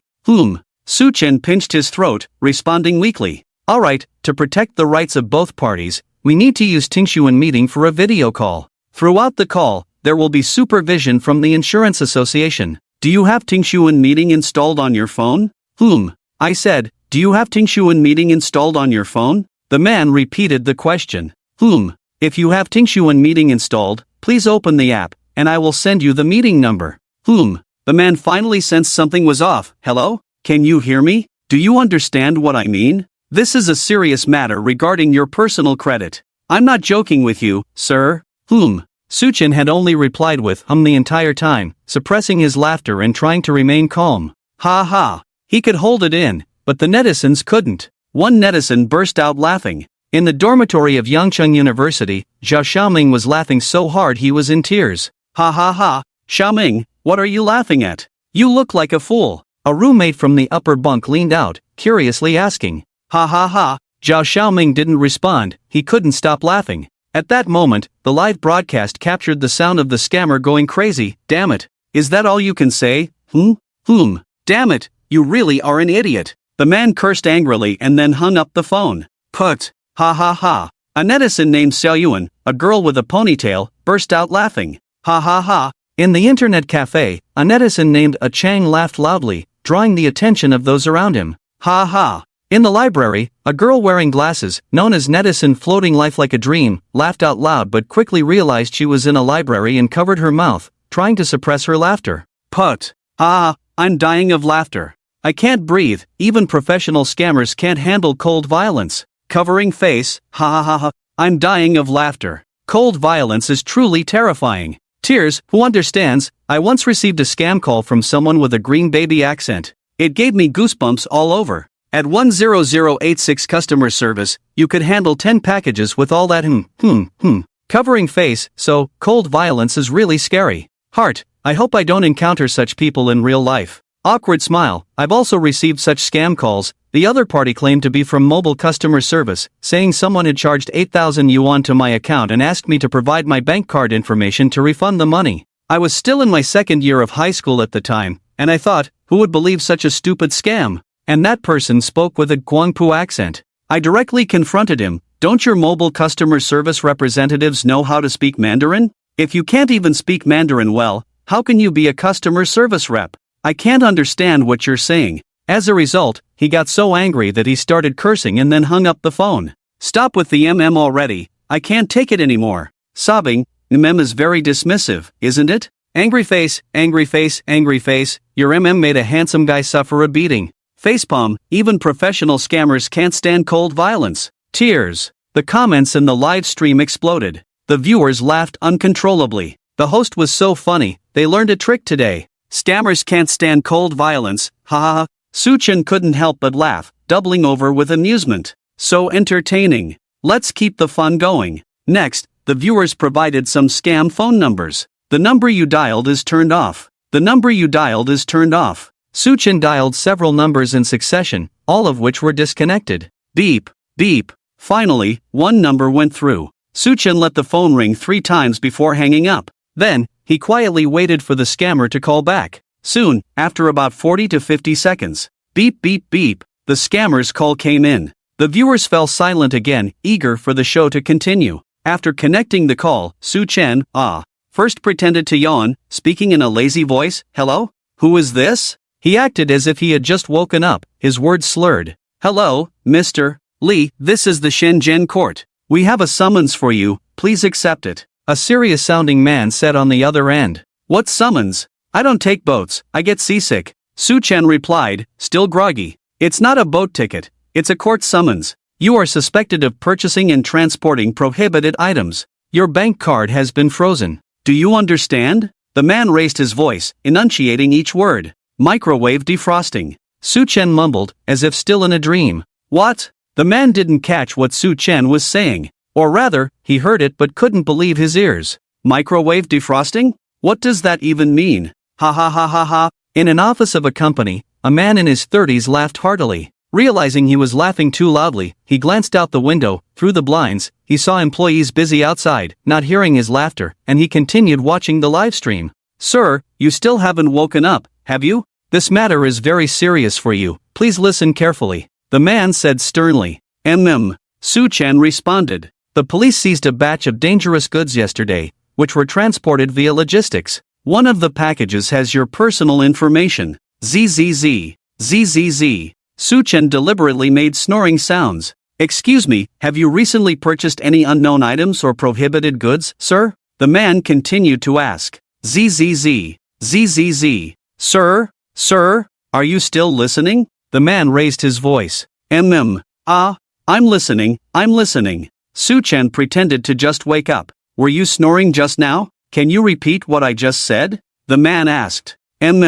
Microwave defrosting. It's quite useful, it can defrost in a minute. Suchin said. Sir, wake up, please listen to me carefully, okay? The man felt he was about to break down. Oh, I'm listening, I'm listening. The police are going to arrest you now, do you know what to do? The man tried to use intimidation to get Suchin to bite. I can do a backflip to dodge. Suchin mumbled. Put. In the library, a girl wearing headphones, watching Suchin's livestream, couldn't help but burst out laughing upon hearing this. Feeling the unusual gazes from those around her, the girl quickly lowered her head, trying to suppress her laughter. Ha ha, she still couldn't hold it in and laughed out loud. Sir, are you joking with me? What answered him was Suchin snoring. Hoo, ha ha, laughing to tears. Damn, that's too funny. The chat room exploded again, and the netizens were all laughing heartily. Hey, a man shouted loudly. Are you shitting me? The man finally couldn't hold back and cursed. Whatever, Suchin said nonchalantly. What's your bank card password? Anything goes, whatever you say is what it is. Are you out of your mind? It's the end of the world, dude, your house is on fire. Who, so damn impressive. The man completely broke down and hung up the phone. Ha ha ha ha. Suchin burst into laughter. He had been holding back and almost hurt himself. Boom, the live stream room was in an uproar. Ha ha ha, you made me laugh to death. My stomach hurts from laughing. Covering face, boat ticket, microwave operation, microwave defrost, backflip dodge. Are you shit? Are you out of your mind? Host, you really are the king of quotes. Laughing to tears, on the other end of the phone, another poor soul got scammed. Laughing to tears, I got scammed out of 60,000 yuan by telecom fraud at the beginning of July, hoping to get it back. Crying, backflip dodge, you made me laugh to death. Scammer, my mentality has collapsed. Thanks to the host, I was in a bad mood today, but you made me laugh and feel better instantly. Microwave defrost, host, you really know how to entertain. Host, are you trying to make me laugh to death so you can inherit my Huabei? You know what, I actually learned a trick today. If my bank card gets frozen, I'll just use the microwave to defrost it. Covering face, host, when your first snoring sound came on, I couldn't hold it anymore. Scammer, I admit, When I asked for the bank card password, there was a bit of let's take a gamble in it. Covering face, I feel like this scammer must be a summer intern. Laughing to tears, excuse me, what should I do in this situation? Hello, due to your recharge of 100 yuan in the malicious software, Moto Media, to prevent you from being scammed, please go to the local police station to make a record on May 14, 2024, from 3 p.m. to 4 p.m. Thank you for your cooperation, and wish you a pleasant life. IP America, so fast, telecom fraud has already reached America? Damn, now even watching a video, I have to get scammed? Covering face, dude, can I borrow your account for 2 days? Covering mouth, you're in America, what are you afraid of? Laughing to tears. The chat room was filled with messages. Lin Xiaoqi sent the host a Carnival ×1. Su Kalu sent the host a Rocket ×1. Big Golden Retriever sent the host a Happy Planet ×1. Little Sheezy sent the host a Plane ×1. Arya sent the host a Cloud-Piercing Arrow ×1. Many netizens were sending gifts. The live stream room was filled with joy. I can't take it anymore, I need to take a break, I'm laughing so hard I have no strength left. Su Chen laughed until he felt weak all over. Brothers, let's take a break for a moment. As he spoke, Su Chen picked up a cup of water and took a sip. It turned out that laughing for too long could really make one feel exhausted. Do. At that moment, the virtual phone software on the computer rang, displaying the caller ID, 136*******. It was a new number. Who is this calling? Su Chen asked, a bit puzzled. Is it any of you, brothers? Not me. I didn't call. In the bullet comments, netizens were all denying it. Not you guys? Su Chen was even more confused. Then who is it? With his curiosity piqued, he answered the call. You dog, is it you who's been harassing me with calls? I swear, if you call again, I'll kill you. A fierce voice came from the other end of the line. As soon as Su Chen heard that voice, he knew who it was. It was Li Sang. After being bombarded with calls from netizens, Li Sang called to demand an explanation. Brothers, it's Li Sang on the line, huh? Welcome Li Sang. Su Chen said with a smile to the camera. Is it really Li Sang? Li Sang, the cherry blossoms in our hometown have bloomed. This guy still dares to threaten the streamer? He's really gone too far. I called Li Sang over a dozen times, and he didn't pick up. I'm so sad. Laugh. In the bullet comments, netizens became lively. Li Sang was on the line, and there was a good show to watch. Benches were set up, and seeds were being cracked. Li Sang, my friend said he called you over a dozen times just now, and you didn't pick up. He's really sad. Su Chen said with a laugh. Damn. I knew it was you, you bastard. Zhao Hai cursed loudly. Li Sang, the cherry blossoms in our hometown have bloomed. When are you coming back? Your mom and I miss you a lot. Su Chen spoke in broken Japanese. You bastard. Do you want to die? Zhao Hai gritted his teeth. Oh, Li Sang still threatens the streamer? Li Sang is like a dung beetle looking for dung. Support the streamer to take down the scammer. Li Sang, you're digging your own grave. There's a saying, no pain, no gain, and that's exactly Li Sang. Ha, Li Sang doesn't know how powerful the streamer is. Li Sang, do you know what happens when you threaten a hacker? The netizens were gloating, enjoying the show. Li Sang, don't be so fierce, I'm so scared. Su Chen teased. Damn you. Zhao Hai was furious, cursing again. Li Sang, you're a civilized person, don't start with the foul language, Su Chen said with a smile. While Zhao Hai was cursing, Su Chen had already hacked into his phone. Done. Su Chen opened Zhao Hai's phone camera to see what this Li Sang looked like. On the camera, a man around 40 appeared, with shifty eyes and a face that looked like a typical traitor from an anti-Japanese drama. Brothers, let's take a look at Li Sang's appearance, Su Chen said, switching the camera feed to the live stream. At that moment, the number of viewers in the live stream exceeded 100,000. 100,000 pairs of eyes witnessed Li Sang's true face. Looks like a human, acts like a dog. This bastard clearly isn't a good person. Ha, this is exactly how I imagine Li Sang. So ugly. I'm dying of laughter. Li Sang still doesn't know his phone camera has been turned on by the streamer. Facepalm, is this the power of hackers? Sweating, streamer, you're amazing. Thumbs up. You little brat, don't think I'm joking with you. I can find you and kill you. Zhao Hai's voice came from the livestream, filled with threats. From the footage captured by the phone's camera, it can be seen that Zhao Hai's face is twisted in a grimace, his features contorted, making him look even uglier. So damn ugly, Su Chen commented. What did you say? Zhao Hai didn't hear what Su Chen said. Li Sang, I said you're too ugly, go get some plastic surgery, Su Chen replied with a laugh. You bastard, I'm being serious here, stop joking around with me. I know where you are, I'm coming over right now to kill you.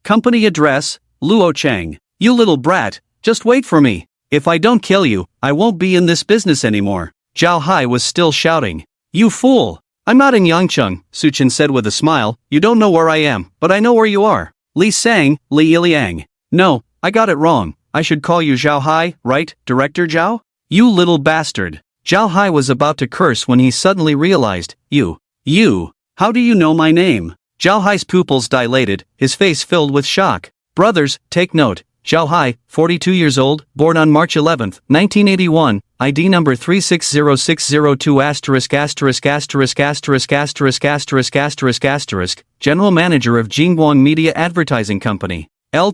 360602*********************************************************************************************************************************************************************************************************************yeah. Address in Luo Chang. Is everyone clear? Which netizen can pass this information to Uncle Hat? Thank you. Su Chen spoke to the netizens. You, who are you? How do you know my information? Zhao Hai asked in terror, his voice trembling. How could he not tremble? The other party knew his real name, date of birth, ID number, home address, and even the name and address of his company, all too clearly. Li Sang, I'm going to eliminate you on behalf of the moon, you just wait for Uncle Hat to come knocking. Before Su Chen could finish, the call was disconnected. Li Sang, frightened, hung up the phone. In the live broadcast room, the footage from the phone's camera showed Zhao Hai hurriedly running out of the office, then running back in to grab his briefcase and car keys, and running out again. Director Zhao? Director Zhao? Where are you going? A woman's voice called from the office. Zhao Hai ignored her, striding quickly out without looking back. As he hurried through the office area, several employees cast curious glances, unsure of what was happening.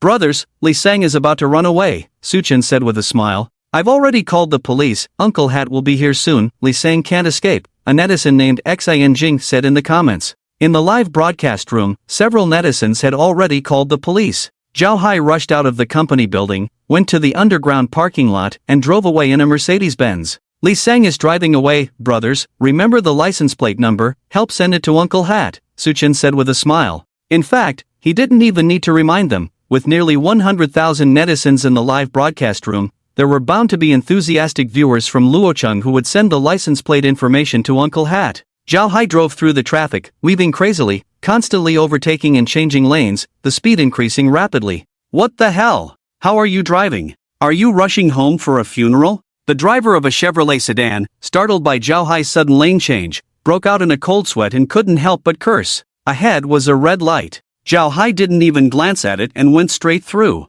He was really panicking. He ran 3 red lights in a row, then made a sharp right turn, disappearing into the flow of cars. In the live stream, Su Chen opened a map of Los Angeles, showing Zhao Hai's vehicle's real-time location. I guess Li Sang is heading to the high-speed train station, Su Chen analyzed. The red dot on the map was moving quickly towards the direction of the train station. I've already notified Uncle Hat at the train station, a user named Xin Jing commented in the chat. Su Chen stared intently at the map on the screen. A few minutes later, Zhao Hai's car arrived near the train station. At that moment, his speed suddenly slowed down. He saw 2 police cars parked at the entrance of the train station, with several officers standing there, seemingly doing nothing. Zhao Hai's heart raced. He didn't know if these police were there to catch him. Not daring to take the risk, he quickly turned the car around, preparing to leave. Just as he was turning, Zhao Hai noticed one of the officers pointing at his car, realizing he had been spotted. It was certain, they were indeed coming for him. Zhao Hai was terrified and immediately floored the accelerator, the car shooting out with a whoosh. Through the rearview mirror, Zhao Hai saw the 2 police cars also starting up, chasing after him. It's over! It's over! Zhao Hai's face turned pale. That little brat actually called the police. He still didn't know how that little brat discovered his true identity. Was there a leak within the company? Or had he offended someone? Zhao Hai didn't even consider the hacker angle. It wasn't his fault. Who would have thought that a hacker could uncover all that information? He was even unaware that every move he made was being watched by over 100,000 viewers in the livestream. It seems Lee Sang has noticed the officers, Su-chen said with a smile. The live stream's perspective couldn't see the officers, but from Zhao Hai's panicked expression and his constant glances at the rearview mirror, Su-chen could guess that there were indeed officers chasing him. Zhao Hai ran through several red lights, recklessly speeding forward. From the route on the map, he seemed to be trying to escape the city. No, wait. His car suddenly drove into a shopping mall and parked in the underground garage. Zhao Hai got out of the car and quickly walked into the elevator, arriving at the first floor of the mall. Is Lee Sang trying to hide in the mall? The viewers in the live stream speculated. No, Zhao Hai quickly walked out of the mall and got into a taxi. Brothers, Lee Sang's counter-surveillance skills are quite strong. He wants to use the crowd in the mall to shake off the officers, Su-chen said with a smile. He guessed correctly. Zhao Hai was indeed trying to use the mall's crowd to evade the officers. Under normal circumstances, this trick would really work. In the taxi, Zhao Hai sat in the back seat, beads of sweat on his forehead, gasping for breath. The driver glanced at him curiously through the rearview mirror. Master, take me to the city bus station, Zhao Hai said. Is Lee Sang planning to take a bus out of the city? Su-chen speculated. Master, do you have a mask? I have a cold and I'm coughing a bit. Cough cough. Zhao Hai asked, pretending to cough. I have a mask, the driver said, pulling one out from the storage compartment and handing it to Zhao Hai. Thank you. Zhao Hai took the mask and put it on his face. Brothers, I wasn't wrong, was I? Lee Sang's counter-surveillance skills are very strong. He put on the mask to avoid the surveillance cameras on the road, Su-chen analyzed. The streets were filled with surveillance cameras, and wearing a mask indeed helped to conceal one's identity. It must be said that Zhao Hai was an old hand at this. Su-chen originally thought he would go to the city bus station and take a bus to escape the city. Unexpectedly, the taxi stopped halfway, and Zhao Hai suddenly called for a stop. Driver, pull over. I want to get off here. Ha? Aren't you going to the station? The driver asked, puzzled. I have something to do, I'm not going, Zhao Hai said, pulling out 20 yuan and handing it to the driver. No need for change. After saying that, Zhao Hai got out of the car and quickly ran into a small alley, then emerged from the other end of the alley. He hailed another taxi. Driver, take me to Lidu Garden on Central Road, Zhao Hai said. He changed his mind and decided not to go to the station but to Lidu Garden instead. Su-chen immediately found the location of Lidu Garden on the map. Are you home? I'm coming over now. Zhao Hai took out his phone and sent a message to a woman named Wenwen. I'm home, come over, Wenwen quickly replied. Su-chen's fingers danced over the keyboard, effortlessly hacking into Wenwen's phone. He located the phone's position, Unit 304, Building 6, Lidu Garden. Brothers, the location Lee Sang is heading to now is Unit 304, Building 6, Lidu Garden, Su-chen said to the camera. The information has been sent to Uncle Hat. In the comments, Xinjing appeared again. Half an hour later, the taxi arrived at the entrance of Lidu Garden. Zhao Hai paid the fare and got out. First, he cautiously observed his surroundings, then lowered his head and quickly walked into the community. Arriving at the entrance with access control, he swiped his access card. Ding! The gate opened, and Zhao Hai walked into the community, arriving at the bottom of Building 6, pressing the elevator button. The elevator arrived quickly, and Zhao Hai stepped in, pressing the button for the third floor. When he reached the third floor, he walked out of the elevator right in front of Unit 304, took out his keys, and opened the door.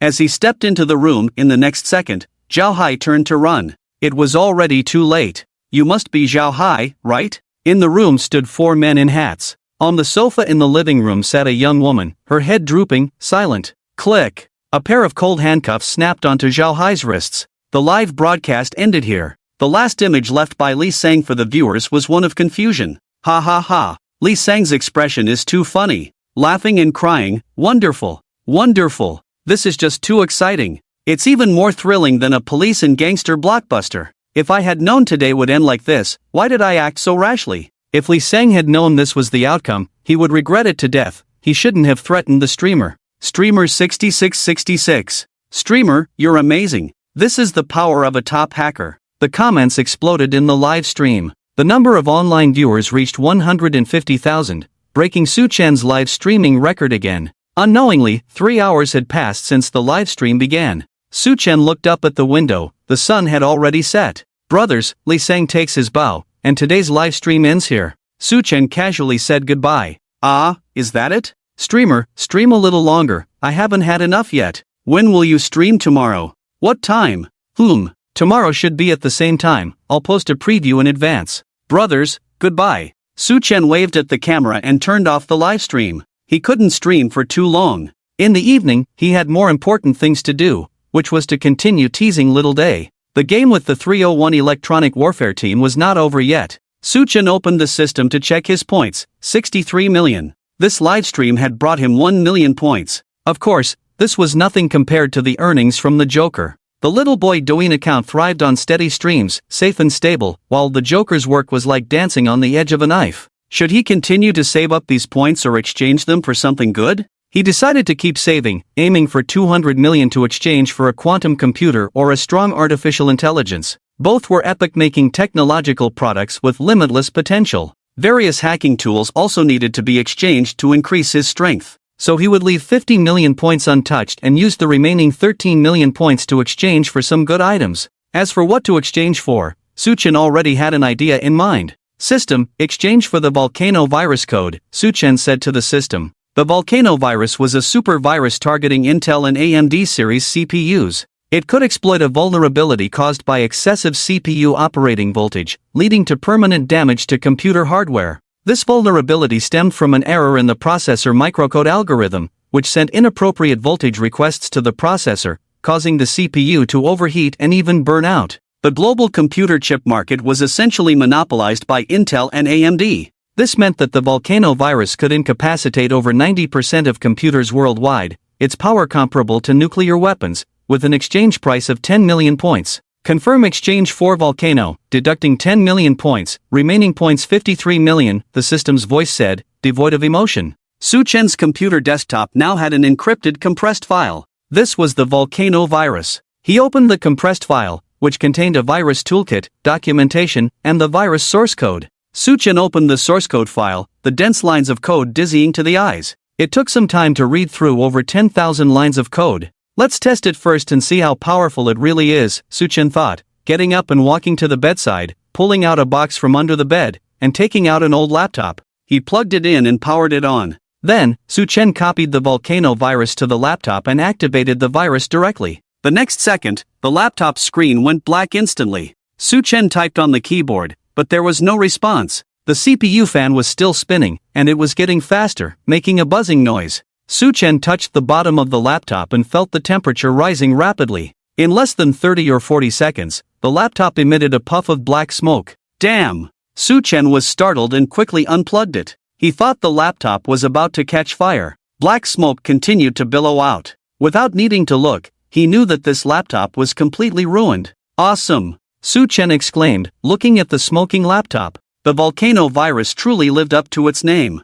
It could cause abnormal CPU voltage, leading to a rapid increase in temperature, followed by a black screen and burning out. In severe cases, it could even burn through the motherboard. Truly a product of the system, it is impressive. The volcano is simply a nuclear bomb-level weapon. If it were to be released carelessly onto the internet, it could potentially destroy computers worldwide. This would be no different from a disaster affecting the global internet. Such a mass destruction weapon should not be used lightly. Su-chen originally wanted to use it against the 301 Electronic team to show them a bit of color, but he decided against it. Why use a sledgehammer to crack a nut? He has plenty of ways to deal with the 301 Electronic Warfare team, and there's no need to resort to the volcano. At the very least, a scene similar to 4.18" would be required to justify using the volcano. Su-chen put away his laptop and set it aside. He continued to exchange. System, exchange for the Galaxy Satellite Network Super Administrator account. Owning a satellite had been a dream of Su-chen's for a long time. Just imagine, a hacker owning a satellite, how cool would that be? Of course, to fully own a satellite, at least 50 million points are needed, and he was far from having enough points. Su-chen settled for a lesser option, exchanging for a Super Administrator account of a Galaxy satellite company, which only required 2 million points. However, using a Super Administrator account comes with risks. If used too frequently, the satellite company might discover it, leading to the account being banned. He could only make do for now. If he was careful, there shouldn't be too many problems. Host exchanged for Galaxy Satellite Network Super Administrator account, deducting 2 million points, remaining points 51 million. The system's voice rang out again. Galaxy Satellite is a commercial satellite company in the United States, and its satellite network consists of 180 satellites covering the globe, providing satellite navigation and mobile network communication services to hundreds of countries worldwide. Su Chen entered the newly exchanged Super Administrator account and password, logging into the Galaxy Satellite Company's Global Satellite Database Center. Login successful. A complex management interface appeared before him.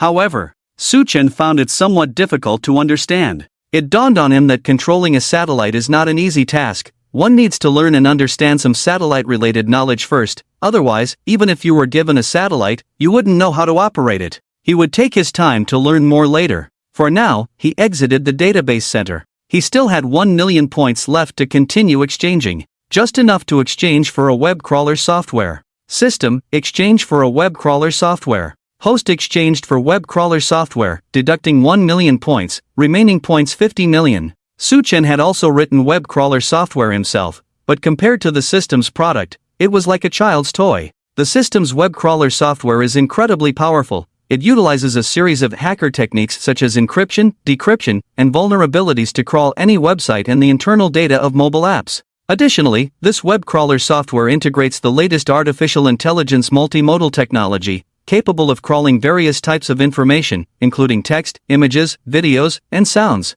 Su Chen had recently been studying artificial intelligence, so he was naturally familiar with the concept of multimodal. The so-called multimodal refers to the inclusion of various forms of information such as text, images, sounds, and videos. Currently, all known web crawler software can only capture text information and do not support images, sounds, or videos, making the system's web crawler the first in the world to support multimodal information. Such a powerful web crawler software is definitely an essential tool for home use, travel, and even for illicit activities. Su Chen was willing to spend 1 million points to exchange for the web crawler software, mainly to gather intelligence information. After 4. In the 18th operation, Su Chen deeply realized the importance of intelligence information. Without sufficient intelligence support, attempting to infiltrate the database center of Bell Corporation would require great effort and could even end in failure. However, with the help of intelligence information, the task could be accomplished with half the effort. Next, Su Chen briefly tested the various functions of the web crawler software. It was indeed a product of the system, and a 2-word evaluation would be impressive. Alright, the tools are ready, it's time to get down to business. What business? Of course, it's about living the good life. Name, Junpei Anada. Age, 42. Position, Major General Commander of the 301st Electronic Warfare Squadron, Kyushu Island Base. Su Chen input all the information about Junpei Anada, including collected photos and videos, into the web crawler software.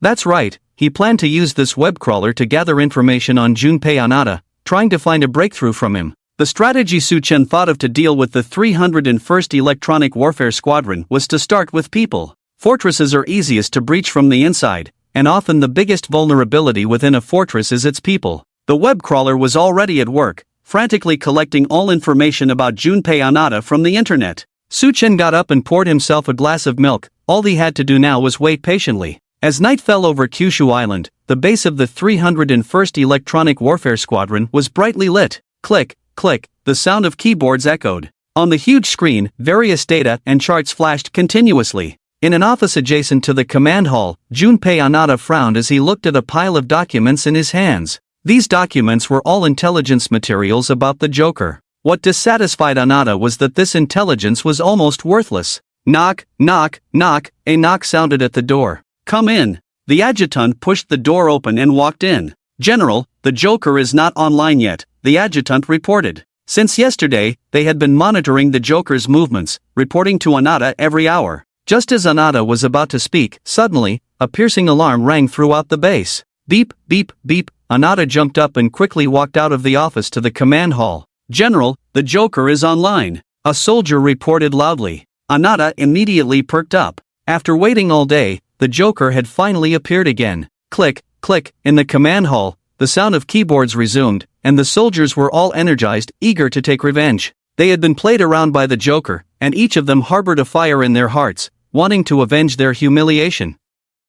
On the huge screen, red dots appeared one after another, each representing a compromised machine. In the blink of an eye, half an hour had passed, and they had tracked dozens of compromised machines. However, Su Chen, 1,000 miles away in his rented room, was not anxious at all. He was analyzing the attack methods of the 301st Electronic Warfare Squadron, learning their techniques. As the national team of Neon, the 301st Electronic Warfare Squadron had mastered many unknown vulnerabilities and bugs, and Su-chen could learn a lot of useful things from their attack methods. These soldiers had no idea that they had become Su-chen's training targets. If they knew that Su-chen was so arrogant as to treat them as tools for honing his skills, they would probably be furious enough to spit blood. Another half-hour passed, and the 301st Electronic Warfare Squadron had tracked over 100 compromised machines, yet still found no valuable clues. Anada, however, was not in a hurry. He was very patient. IP 220 30 14 1 Bangkok. At that moment, a sudden IP address popped up on the big screen. Yasuda Mika stared intently at the IP address. Suspicious target detected. A soldier shouted. Could it be another trap? Yasuda pondered. Ding ding. At that moment, the alarm sounded again. Tracking failed. Tracking failed. Tracking failed. A series of failure messages flashed on the big screen. What's going on? Yasuda furrowed his brows and asked. The other party has activated a firewall, the adjutant replied. Upon hearing this, Yasuda became more alert. The target activated a firewall? This indicated that this meat chicken was likely the hiding place of the clown. Even if it wasn't the clown's hideout, it was definitely an important node, perhaps from which they could find the clown's trail. Concentrate forces, breach the firewall. Yasuda commanded loudly. The soldiers immediately sprang into action, mobilizing more computing resources to launch a fierce attack on the IP located in Bangkok. A massive flow of data surged like a flood breaking through a dam, crashing against the firewall. Minutes later, the target's firewall was finally breached. The big screen displayed the information of the target server, HP Z400 workstation. Intel Pentium 3 Xeon processor, 700 MHz clock speed, equipped with PC 133 MHz CC SDRAM memory. At the same time, in Bangkok, at the Gen Game Company's server room. Beep beep beep. The shrill alarm suddenly rang out. An engineer's face changed dramatically. Not good, we are under hacker attack. On Kyushu Island, in the command hall of the 301st Electronic Warfare Squadron, countless data streams scrolled rapidly across the big screen. Seconds later, an encrypted file appeared in the center of the screen. Clicking on the file, a password input box popped up. Report, General, this file uses the 3DES encryption algorithm, a soldier reported. Call in Fuji Mountain to crack the password. Yasuda ordered without hesitation. Fuji Mountain was a supercomputer in the base, the most powerful supercomputer in Neon. The advantage of the national team lay in this: they could call upon national-level computing resources. Half an hour later, with the supercomputer's assistance, the password was successfully cracked. So fast? In his rented room, Su-chen was a bit surprised to see this scene. Xiaorizi, not bad. He couldn't help but give a thumbs up to Xiaorizi. However, a faint smile remained on Su-chen's face, as if he wasn't worried at all about the file being cracked. In fact, this file was a gift he intentionally sent to Xiaorizi. He had carefully prepared 2 gifts, and this was the first one. Xiaorizi thought he had found an important clue and excitedly entered the password to open the folder. Inside the folder were hundreds of video files. He clicked on one of the video files. In the year 3010 of the sheep calendar, the ancestors of the sheep tribe, the first-generation leader, Softwool village chief, fled to the green pasture to escape the pursuit of wolves. It was another episode of Pleasant Goat and Big Wolf. Happy? Surprised? Yasuda's face turned ashen, nearly spitting blood in anger. Ah ha ha ha ha. Su-chen laughed so hard he nearly fell over, tears streaming down his face.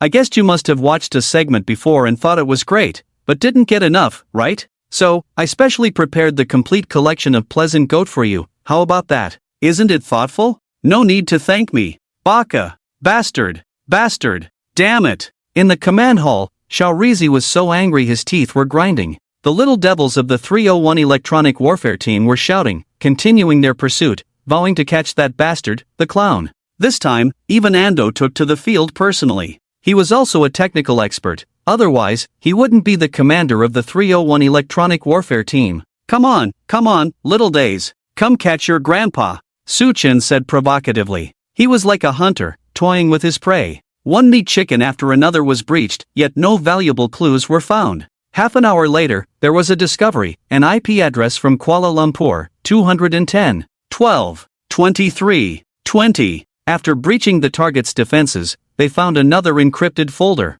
The same old routine. Everyone's gaze focused on Commander Ando. His expression fluctuated, and after hesitating for a few seconds, he ordered, "Activate Mount Fuji." The supercomputer Mount Fuji was restarted. Time passed second by second. After several minutes, the password was cracked successfully. Inside the folder was a video file. It couldn't be another happy sheep, could it? A soldier, trembling, moved the mouse to open the video. The video showed the interior of a car. The filming location seemed to be an underground parking garage. Tap, tap, tap. A series of footsteps approached. A man, with a voluptuous woman on his arm, appeared on screen. Due to the camera angle, only their lower halves were visible. The car door opened, and the man sat in the driver's seat. At that moment, the man's face came into view, a middle-aged man with thick eyebrows and big eyes. Wait! All the soldiers turned to look at Major General Ando. The man in the video was none other than Major General Ando himself. Ando's face turned pale,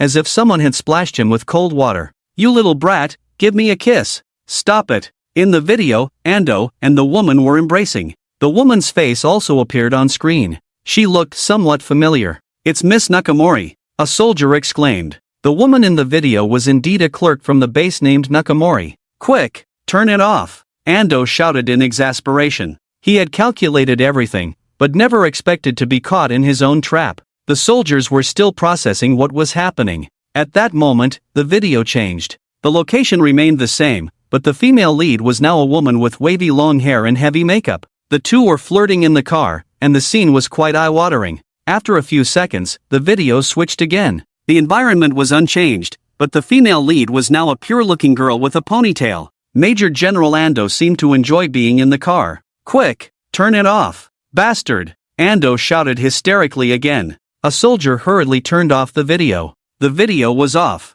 The atmosphere in the hall felt strangely awkward. Ando's face shifted from green to white, as if it were a colorful palette. At that moment, he wished he could find a crack in the ground to hide in, feeling like he wanted to die. "Ha ha ha!" Suchen laughed heartily, clutching his stomach. It was too funny. "Major General Ando, do you like this gift?" Suchen chuckled. This was the second gift he had given to Major General Ando. Suchen hadn't expected that by simply using a web crawler to gather some information on Ando, he would find a breakthrough and end up capturing such exciting video clips. Who would have thought that Major General Ando had quite the playful side in private? After laughing for a while, until his stomach hurt, Suchen finally stopped. He looked out the window. It was late at night, and the stars in the sky had become sparse. It was already 2 in the morning. Feeling a bit hungry, Suchen decided to get some late-night snacks. He got up, walked out of the room, and went to the kitchen to prepare something to eat. After finishing his meal, he took a shower and went to bed. The next morning, the sun was blazing.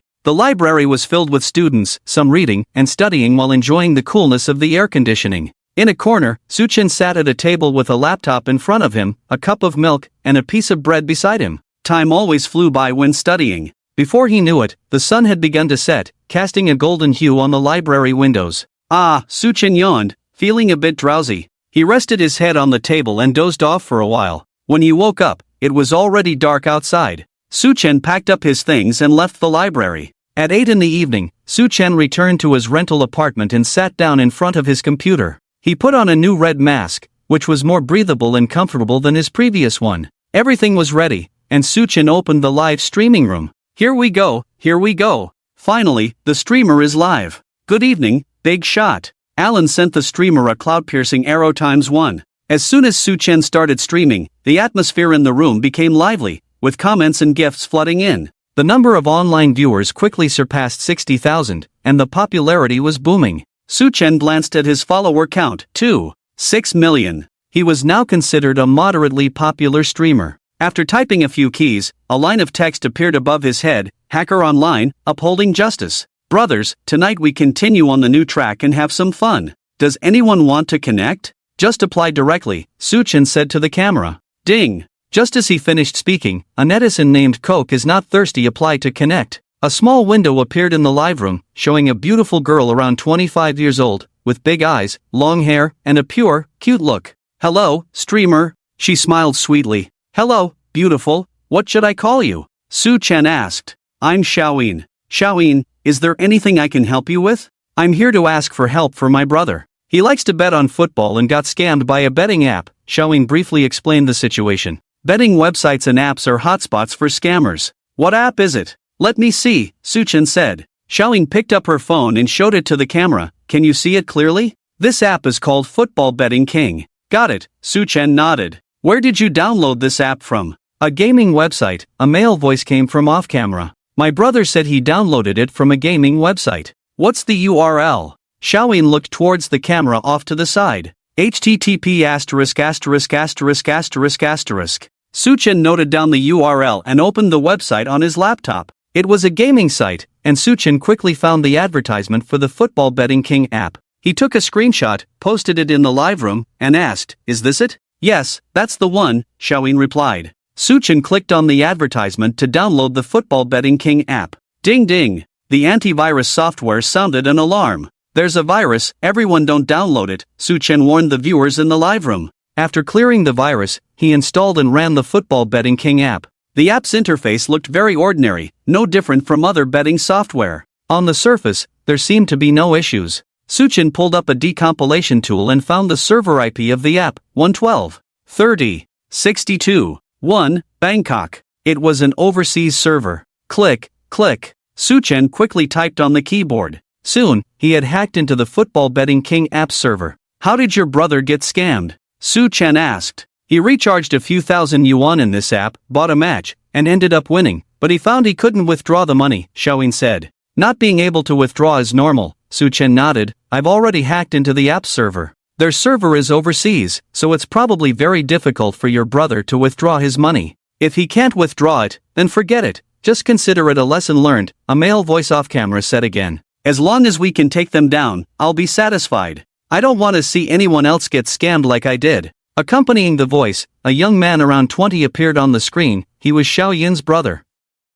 "Big guy, can you take them down?" Xiao Yin's brother asked with anticipation. "No problem, leave it to me," Su Chen readily agreed. He typed on the keyboard, implanting a virus package into the Football Betting King app server. Then, he activated the virus. At the same time, in Bangkok, in a dimly lit basement, dozens of computers were running non-stop 24 hours a day. 7 or 8 men sat around the computers, smoking while staring at the screens, speaking in a language that was hard to understand. Suddenly, all the computers blue-screened at once. "What's going on? Why did the computers crash? What happened?" A few men panicked, unsure of what to do. "Okay, done." Su Chen snapped his fingers and said casually, "Is that it?" Xiao Yin's brother looked astonished. He quickly opened the Football Betting King app on his phone, and a prompt appeared on the app's interface: "Connection to server failed." "Wow, it really can't be opened," Xiao Yin's brother exclaimed in surprise. "This is too awesome. I don't understand, but it sounds impressive."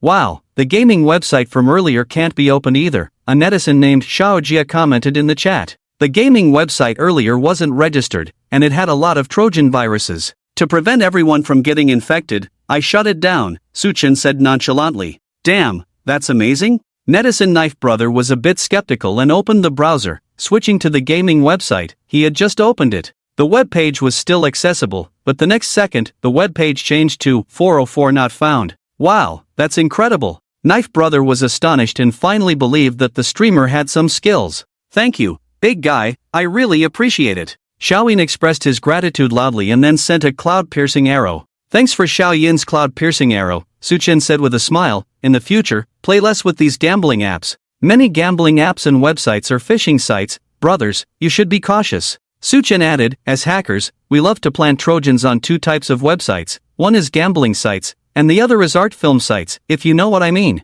Evil smile, thank you, big guy." Xiaoyin expressed his gratitude again and then exited the call. Immediately after, a second netizen applied to connect. It was a middle-aged man around 50. "Hello, brother, is there anything you need help with?" Su Chen asked with a smile. "Hello, streamer," the middle-aged man said. "My surname is Chen. I was scammed in an investment scheme, and the scammer ran away. I would like to ask if you could help me find him." "He's run away, have you reported it?" Su Chen asked. "Yes, I reported it. Uncle Hat is also trying to catch him, but it's been over half a year and there's still no news, Mr. Chen," a middle-aged man, replied helplessly. "I see." Su Chen pondered for a moment. "This is a bit tricky. If Uncle Hat couldn't find him, he might not be able to find him online either. Do you have any information on the scammer?" Su Chen continued to ask. "Yes, I do, Mr. Chen said, pulling out an A4 sheet of paper printed with the scammer's information in photo. "Don't shake it,